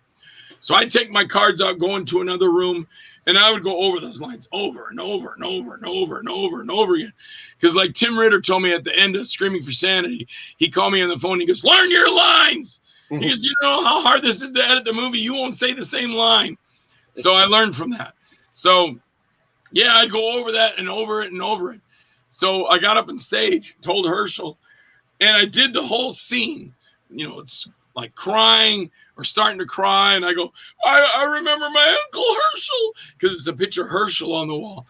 Did the whole thing and then broke into, and now I present Grim Fairy Tales. And I throw the karate kick, which I added in and did some stuff and got done at the scene. And Herschel goes, my God, that was great. Did we roll that? Did we get that on camera? And which we didn't, because I was just showing him, but he loved it. And then they brought the cameras out and I did the scene over, and Herschel, everything with Herschel was like 3 takes. It's like, nope, that's good enough. It reminded me of in Ed Wood when Johnny Depp would go, another take. Why? That was perfect. Move on. It'll be one. Herschel is basically no more than 3 takes. Everything was 3 takes.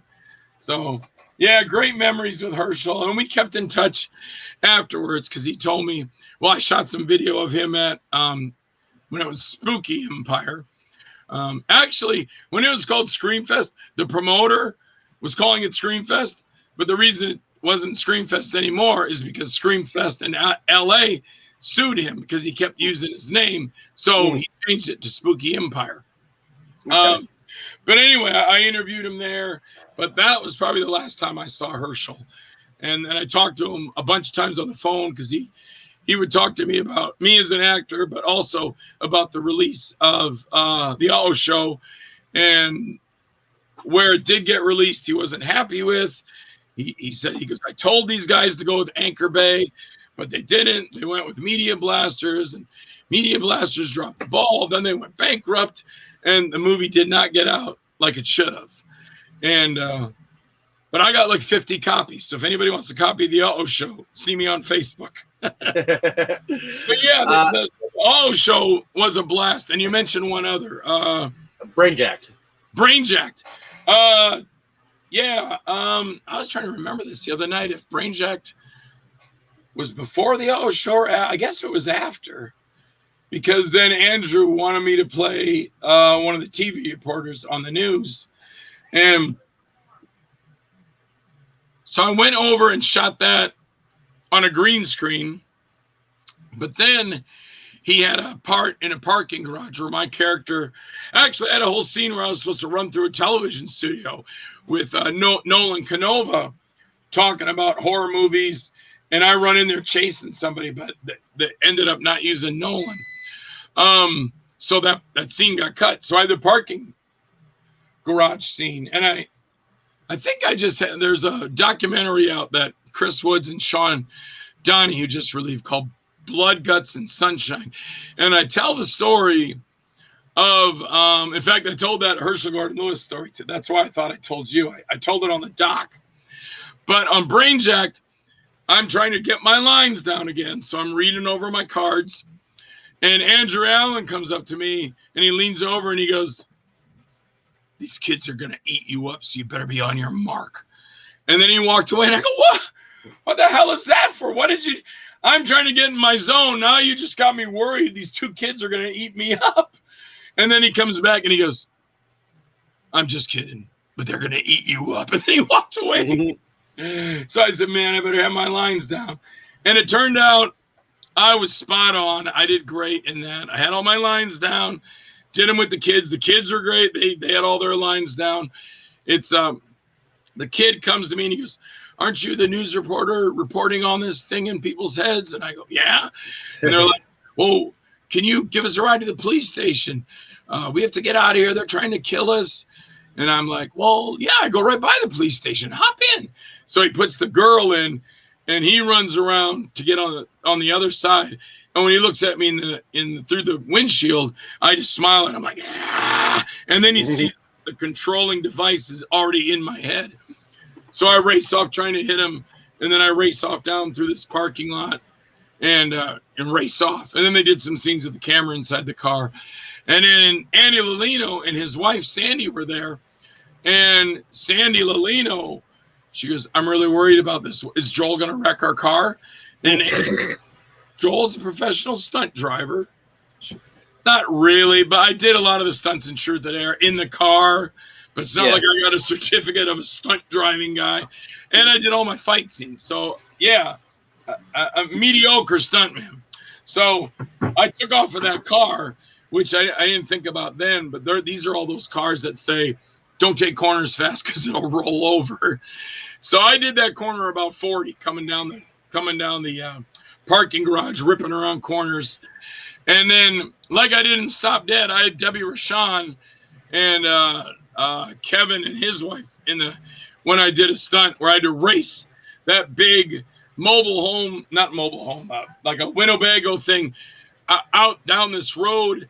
And they were all, and Debbie Rashawn was screaming like, "Joel Wynkoop, my life is in your hands." There was no reason to do that.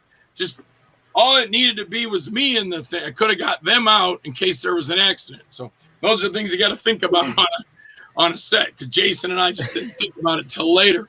But on this one with the car, I raced the car around, and that's all I do in Brainjacked. I'm on television reporting about it, and then you see me in the parking garage. But still, a fun experience working on Brainjacked. Okay.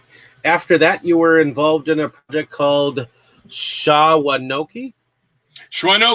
Yeah, that's a friend of mine, Ryan Workman, and Nick Cuddy was actually there too. And it was his story about a Bigfoot, which, you have skunk cake, or you have the Yeti, or just Bigfoot. Another name for a Bigfoot is Shawanoki, by I guess, I don't know if it's a Shawnee Indian, but some Indian tribe named it Shawanoki. And he wanted me to be, first of all, he wanted me to be the lead guy that fights the Bigfoot, and he wanted me to be in charge of all the crew of the military. They're like weekend warriors. They're out there for a survival run. And he wanted me to do Lawrence Krell, correct? Yeah, but before Lawrence Krell, he wanted me to be the head military guy. But they actually went through a boot camp thing, an experience for like a week. Had a drill sergeant say, get on your butts, get up, move it, run down here, drop to the ground, shit like that. Like I'm like, I don't really need to go through all that shit to I can do it, So he told me, and then, but he thought he called me on the phone. He goes, "I wanted you to do this, Joel, but," he goes, "I felt like I was going to be the director that killed Joel Wynkoop if I put you through that. But I want you to be the doctor," which is fine with me. I'd have loved to have done all this stuff with the guns and the running and stuff. But nowadays, I'm like, I got to run? I don't know. Maybe I still will. But at the time, I was like, no, this Krell character sounds cool. And a lot of dialogue. And John Lewis, I got to work with him this time, like I worked with him on Dark Dimensions. And so basically I explained the military comes to my little trailer, and they're saying, what's the quickest way back somewhere, or where do we go? And I tell them all about the Shawanoki. I said, you better move your men out of here because she'll eat you alive. And they're like, well, we can't do that. We got to keep going. And I'm going, you turn your group around, you go that way. You head 3 miles, you'll hit the highway, or she'll kill you. And no, we got to go this way. So there's a big line of dialogue in there. And the military, of course, goes off where they're all slaughtered by the Bigfoot. And then in the end, I'm back in the trailer cooking dinner. and the trailer's shake because all the actors are outside shaking this trailer, like Star Trek, lean to the left, lean to the right. So I'm actually going all over in there, and I'm yelling to it. I go, it's okay. I told them to go away. Everything's fine. And then all of a sudden a lamp tips over. There's a fire. And then you see my trailer on fire. But I did ask the director. I said, is there any way I could live through this? And he goes, yeah, I'll write a scene. So at the end of the scene, you see me come up on stage and start talking to the community about, don't go into the woods. You don't know what's out there. These things are out there. Leave them, or something like that.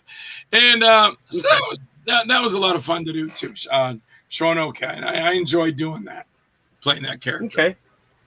And I guess you did were part of For Christ's Sake. For Christ's Sake, never came out. Dustin Hubbard met me at Screamfest when it was called Screamfest in, I think, 2004. And that's where we became. Oh no, I met Dustin Hubbard when I went to do a shoot with Jason McCory for Dustin, which was, I think that was For Christ's Sake.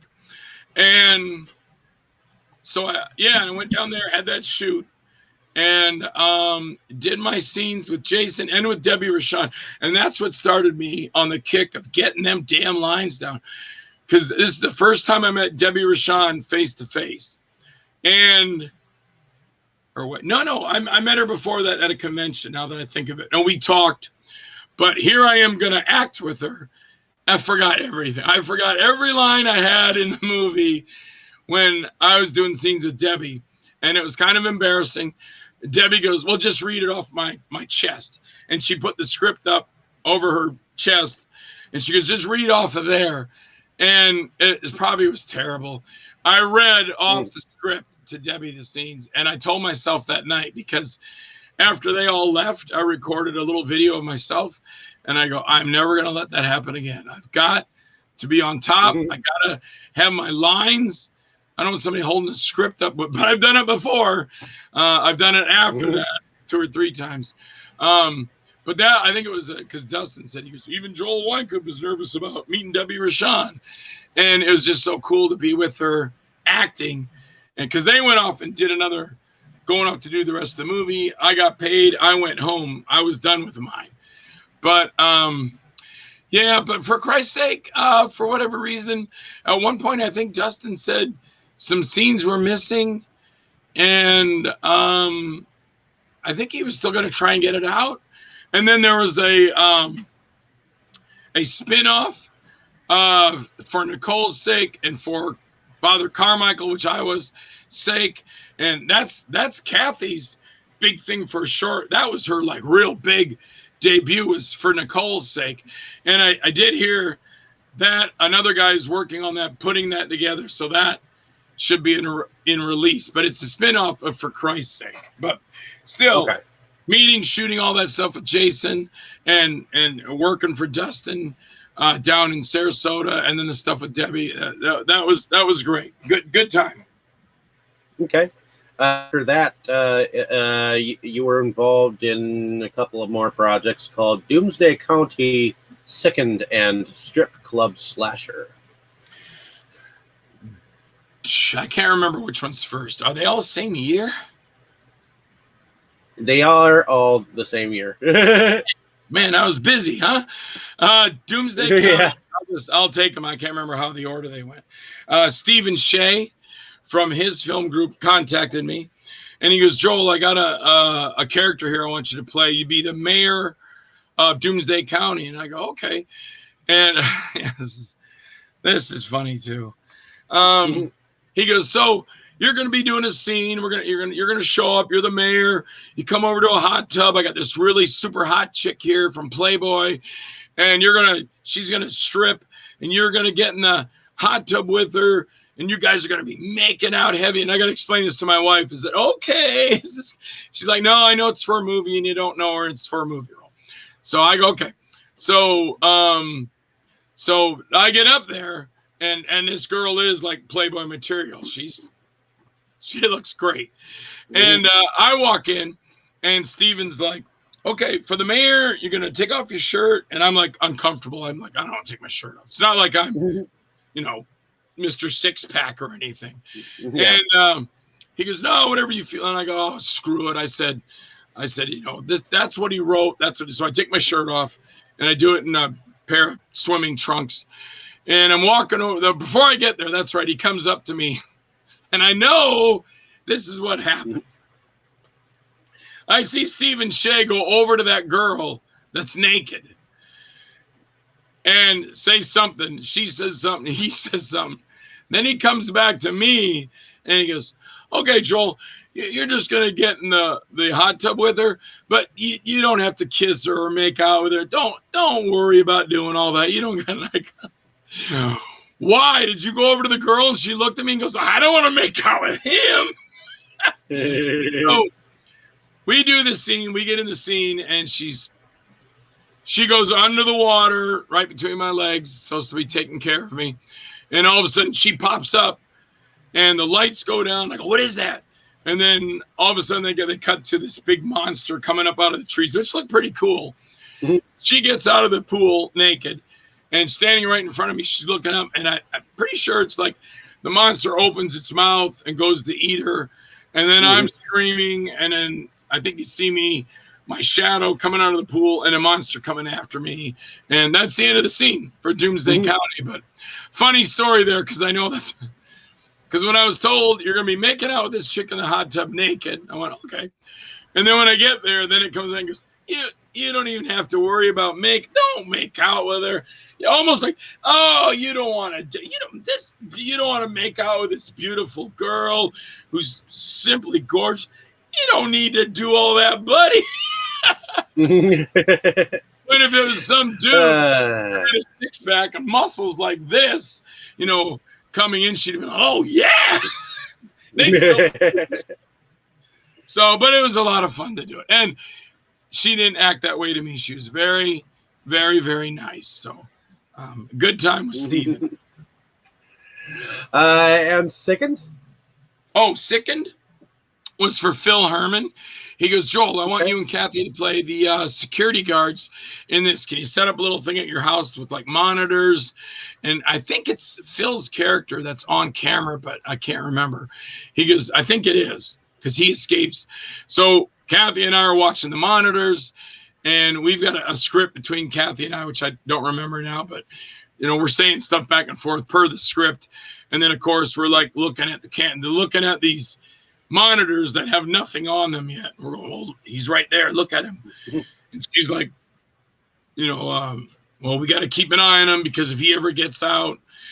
And somehow I don't think we see it happen. Like we're done or turn the monitors off, but apparently Phil gets out and that's when all the killing happens. But that's the thing that Kathy and I did in Sickened.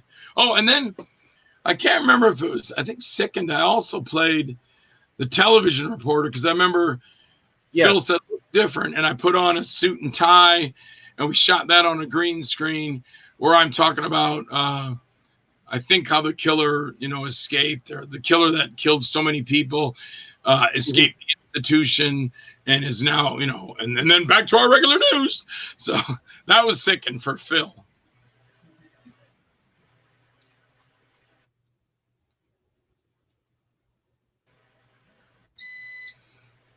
And I don't know what the other one was you said. I can't remember.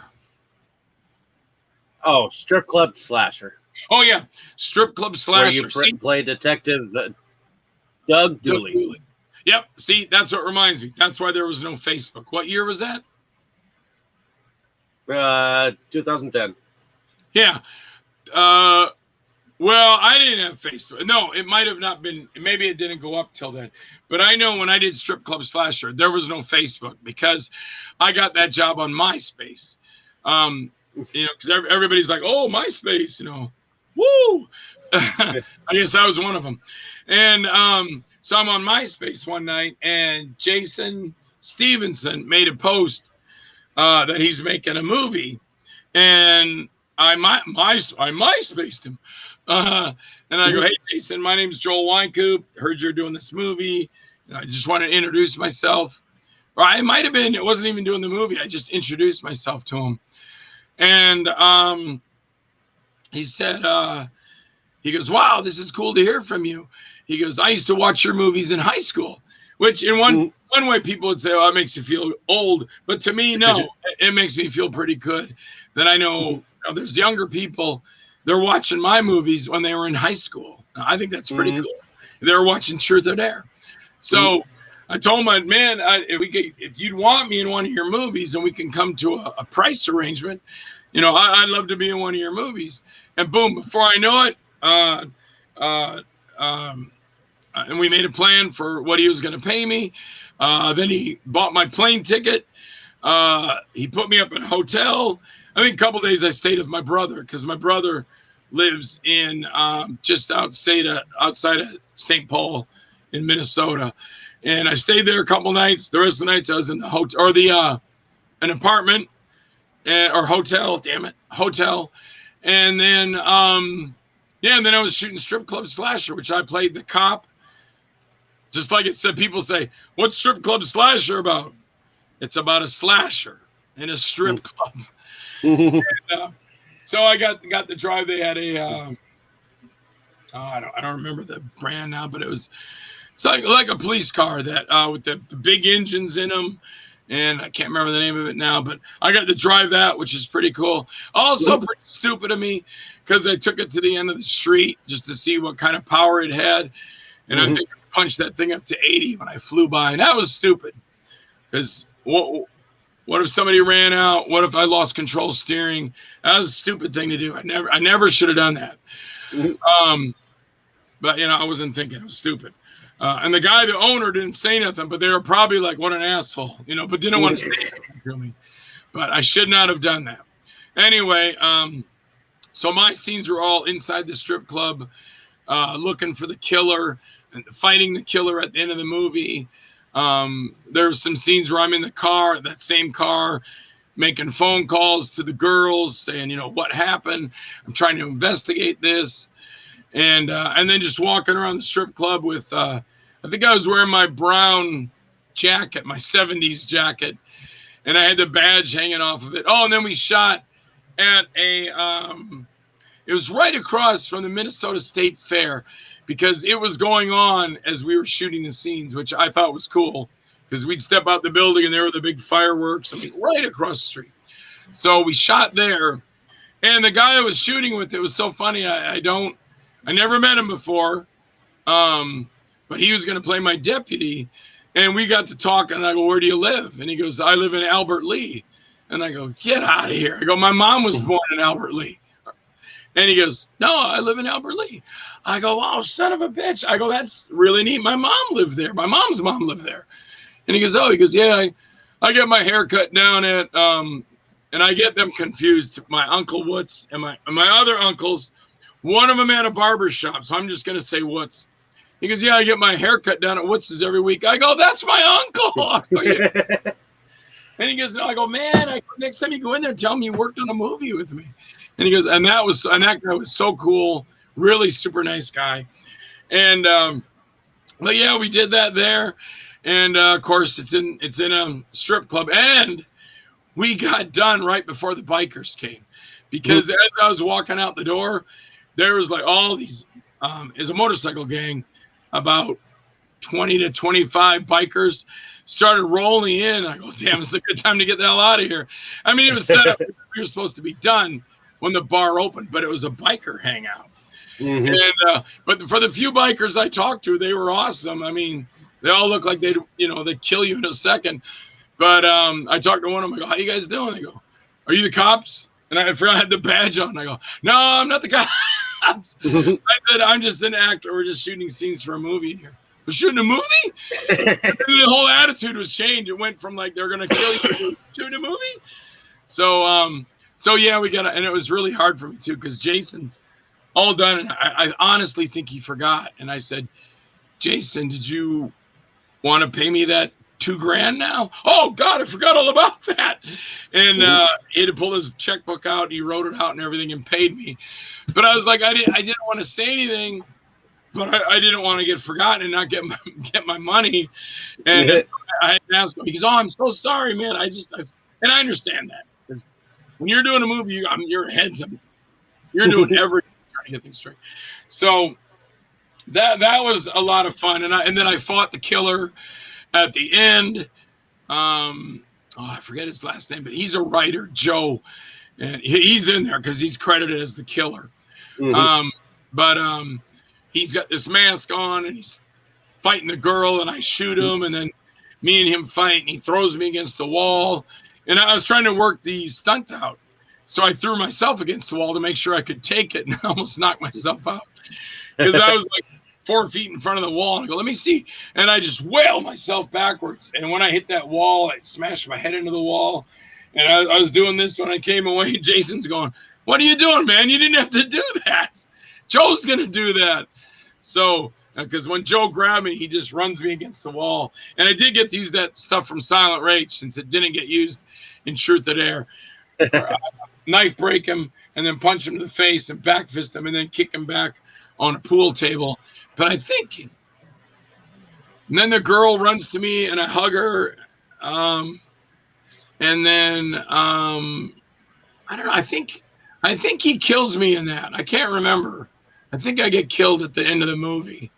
Like as I'm hugging her, I turn around and he grabs me and something. See, I forget. I forget how these things happen in these movies. What happens? Not a problem. Yeah, a good time. I mean, if anybody's watching this, check out Strip Club Slasher, all these movies. Then you can write me and tell me how I died in them. So ultimately, you got into a project called the Demon Club. That was with Johann Tetrault. Yeah, that's Johann Tetrault. I didn't do Demon Club per se, but I did the short Demon House, which he then put into the Demon Club. I think Demon Club was first, but then he wanted to do a short called Demon House, which was I was in that. And then I think he put those scenes into the Demon Club to make it one big movie, I think. Yeah, Johann called me one day. I met Johann in 2004 at a convention called Something Wicked This Way Con. That was not advertised and did not do very well, but the promoter was a super nice guy. So I give it up to him for spending money to get Lloyd Kaufman and Debbie Rashan, and he spent money on me and got us there at his show. So it just wasn't advertised at all. It was just nobody came. But we still had fun. We got Lloyd there and his trauma table and everything like that. And I met Johann. I shot some video with him. Met Debbie when she came in from the airport. So all those good things that went on for 3 days, just not promoted at all. But you met Johann, and through that contact, he said, I got a movie I want to do called Demon House, and would you want to be in it as one of the characters? And I go, yeah. And basically, I told him what I wanted to do and kind of what my lines would be. I mean, he was so open to everything. And so we shot that at a place called the Cuban Club, which is haunted here in Tampa, in Ybor.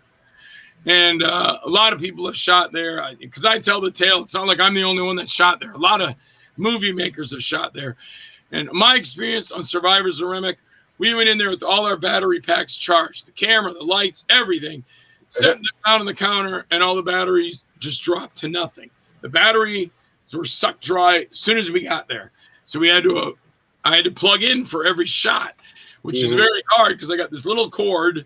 And I'm trying to get these shots that I could have done better with on battery. And something growled at Kathy and Ken Anthony up in the attic. So there's something there. Something's in the Cuban Club because there's a mafia hit murder there, and some actor hung himself backstage, and these spirits are still there. Well, on Demon House, there was a balloon, and yeah, you could say, well, it's just the air conditioning, but this balloon would float down the stairs. We'd all watch it. And it would hover, and then it would go right back up the stairs again. So anybody call the wind, the air, you can sail whatever you want. In Survivors of Remick, there was an orb on one of my actors' faces that lit his face up, and then it floated off his face. And that's in the movie. You can see that. But Demon House, except for that balloon, I didn't see anything more. I didn't see anything personally. I don't know what Johan, if he shot on electric or batteries, but we shot the movie there. I got to do a fight scene with Daryl, which was cool because I'm dancing around him and I rub his bald head. And my character's going, "I've seen Rocky 3. I've seen Rocky 3. I dance around him. And then I punch the crap out of him and kick him. And I wear myself out on him. And then I look at him and go, "Hey, I was just kidding. Maybe we can talk this over." And then he just grabs me, slams me against the door, and oh, that's right. He knocks me down to the door, but I wanted to do this big because I just seen Kurt Russell in Tarantino's Grindhouse in the Kurt Russell episode. And he does all this crying, "Oh!" with the girls. And I want to do that. So I did that in Demon House. And I'm on the floor crying, "Don't hurt me." And my eyes are closed. So then I peek out and Daryl's gone. So I slowly get up and I'm sucking up the tears. I'm like, like that. And as I'm walking to the door, I turn around and I go, "First thing you're gone, I was about to whoop your ass." And then I run out the front door. So that was fun shooting that with Johan. I was glad. First of all, he really let me go, kind of like Tim Ritter would let me go with parts. He'll let me do stuff. Mm-hmm. And even Daryl, he came to me and he goes, "Okay, now when I kill you," and I go, "Daryl, you can stop right there, man. You're not killing me in the scene. This is how we're doing the scene." And he goes, "All right, whatever you say." So that good time on that shooting with Johan. And then, of course, all the actors in there that I shot with, they were awesome too. So fun time there. Okay.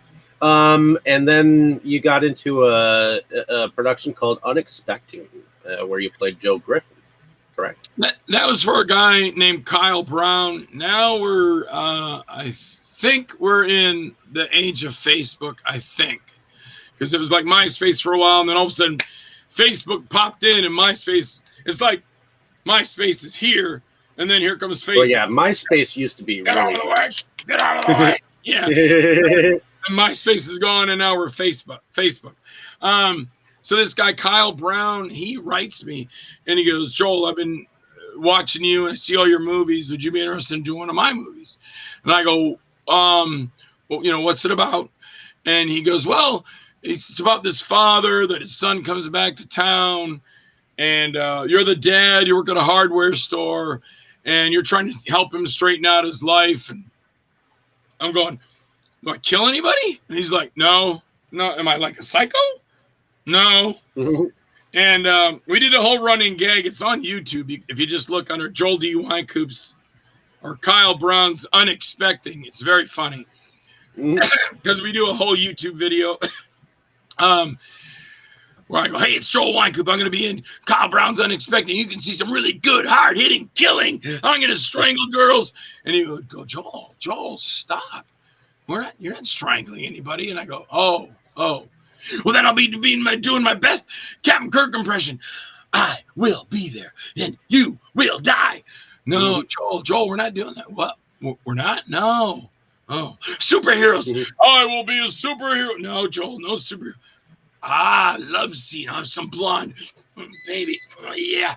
And he's like, "Joel, no." So he gets all done. He goes, "There's no killing. This is nothing like." And then I grab an axe and I go, "Kyle, we got to talk." And I go after him. But yeah, it was just a father with his son. The kid was really the star of the show. He comes home from college, and I'm trying to tell him, you got to get a job now. You can work at the hardware store with me. And he doesn't like that. And I always compared it to Mr. C from Happy Days because he ran the hardware store. I said, "What, Mr. C?" So, again, fun movie, but Kyle never released it for whatever reason. And I think Kyle lives in Los Angeles now. And I think he just didn't. I think he got overwhelmed with sometimes it's easy to shoot a movie, but editing it is another thing. And I think he just got overwhelmed with I can't edit this thing, and which is sad because it never came out. But okay. I got I mean, that's when it comes down to. You did a role, you got paid, you did your job. No different than I was going to work at Kmart or something. Nobody says Kmart. I do because I grew up at Kmart in the 70s and I worked at Kmart. So I just go, oh, yeah, I'm going to go to Kmart. And people are like, what's Kmart? So then there's a project that you got involved with called the Giant Horny Toad Monster. Oh, how was that? That's the other stuff for David the Rock. That's the other movie my stuff got used in. I might have done 2 separate videos. I might have done a bunch for the Demon Monster, and then I think that might have been one I did something separate. But anyway, it was a mishmash of all this footage I sent him that he wanted, and he put it into all these movies. So the only thing I can say about that is that's the stuff I shot in town. What was the name of it? There's Demon Monster, the Horny Toad, and the Witch or something. The Horny Toad. The Horny Toad Monster.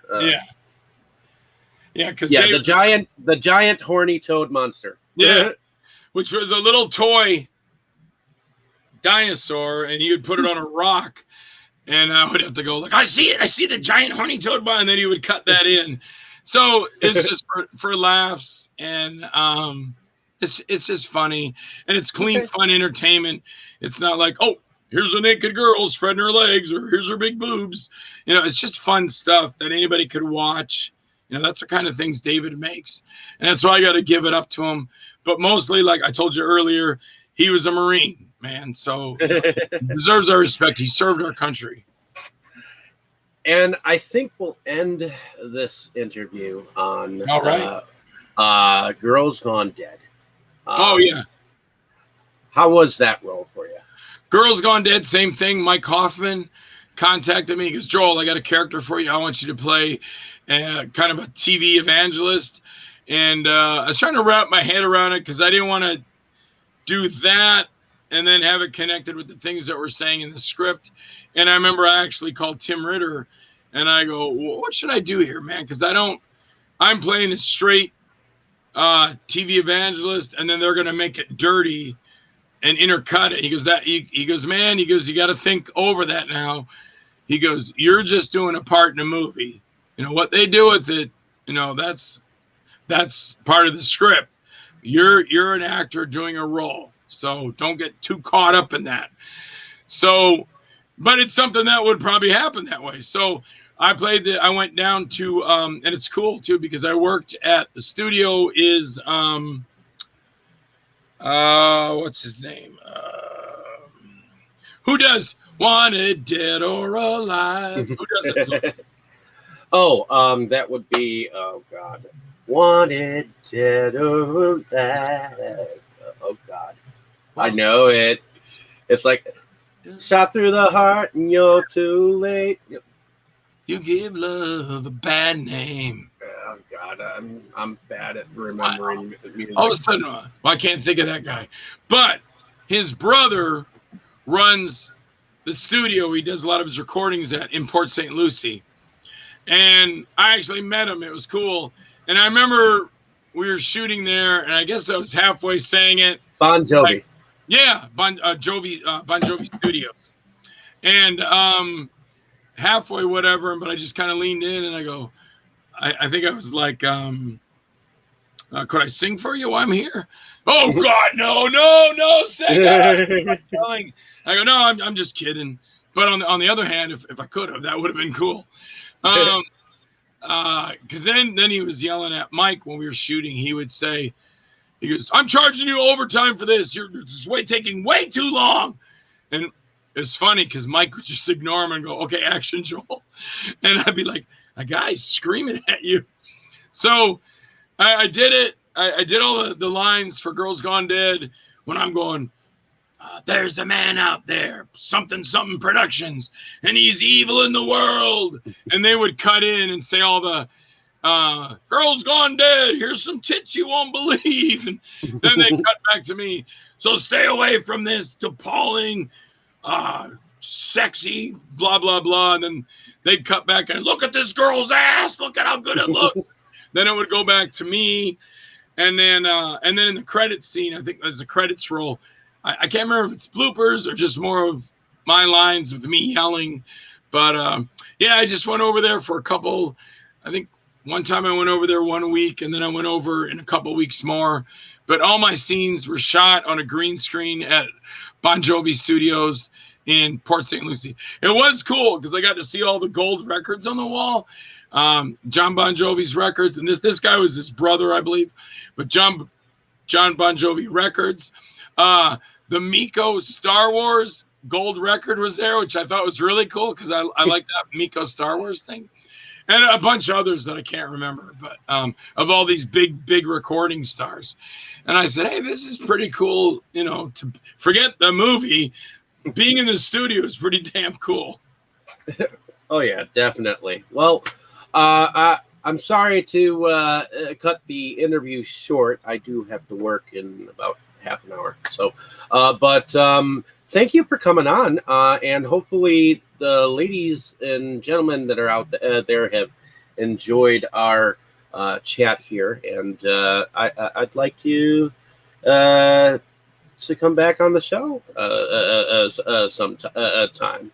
Because I know I'm a completist, so I'd love to check out some more stories that you have in store. So, that'd be great. I'm sorry, my voice is all hacked up. Well, in any case, where can we find your stuff, Joe? Oh, I always tell people, you know, I got a website. You can still go to it. Nobody does, but www.joeldwynkoop.com. See, I did the website before there was a Facebook too, I believe. So, otherwise, I just use my Facebook. If you just go on Facebook and put in the search engine Joel D. Wynkoop, my name's going to come up. Click on it, send me a request, or you know, look at my movies. If you want to, everything I've been in, I do prefer if you buy it from me, but I have I have 7 or 8 distributors that distribute my works. But if you buy it from me, you know, I'll sign it for you. I always throw in extra stuff. Like if I send out a DVD, there's always some extra things I throw in there from my office, whether it's drawings that I do or other movies or just a simple white sleeve with a DVD with something on it. And so when you get from me, you always get something extra. So yeah, if they want to check me out, just come to my my Facebook site. Yeah, just like it says there, Joel D. Wynkoop. Punch that into Facebook and come see me there. Well, thank you so much for your time, and hopefully, ladies and gentlemen, you just give any movie that he's been in a look at or shout out or whatnot that you so that you can support him as an actor. So whether you like it or hate it, it'll entertain you. In any case, ladies and gentlemen, have a good afternoon, morning, wherever you are. Thank you so much. Enjoy. Thank you, everybody. Thank you, Dave.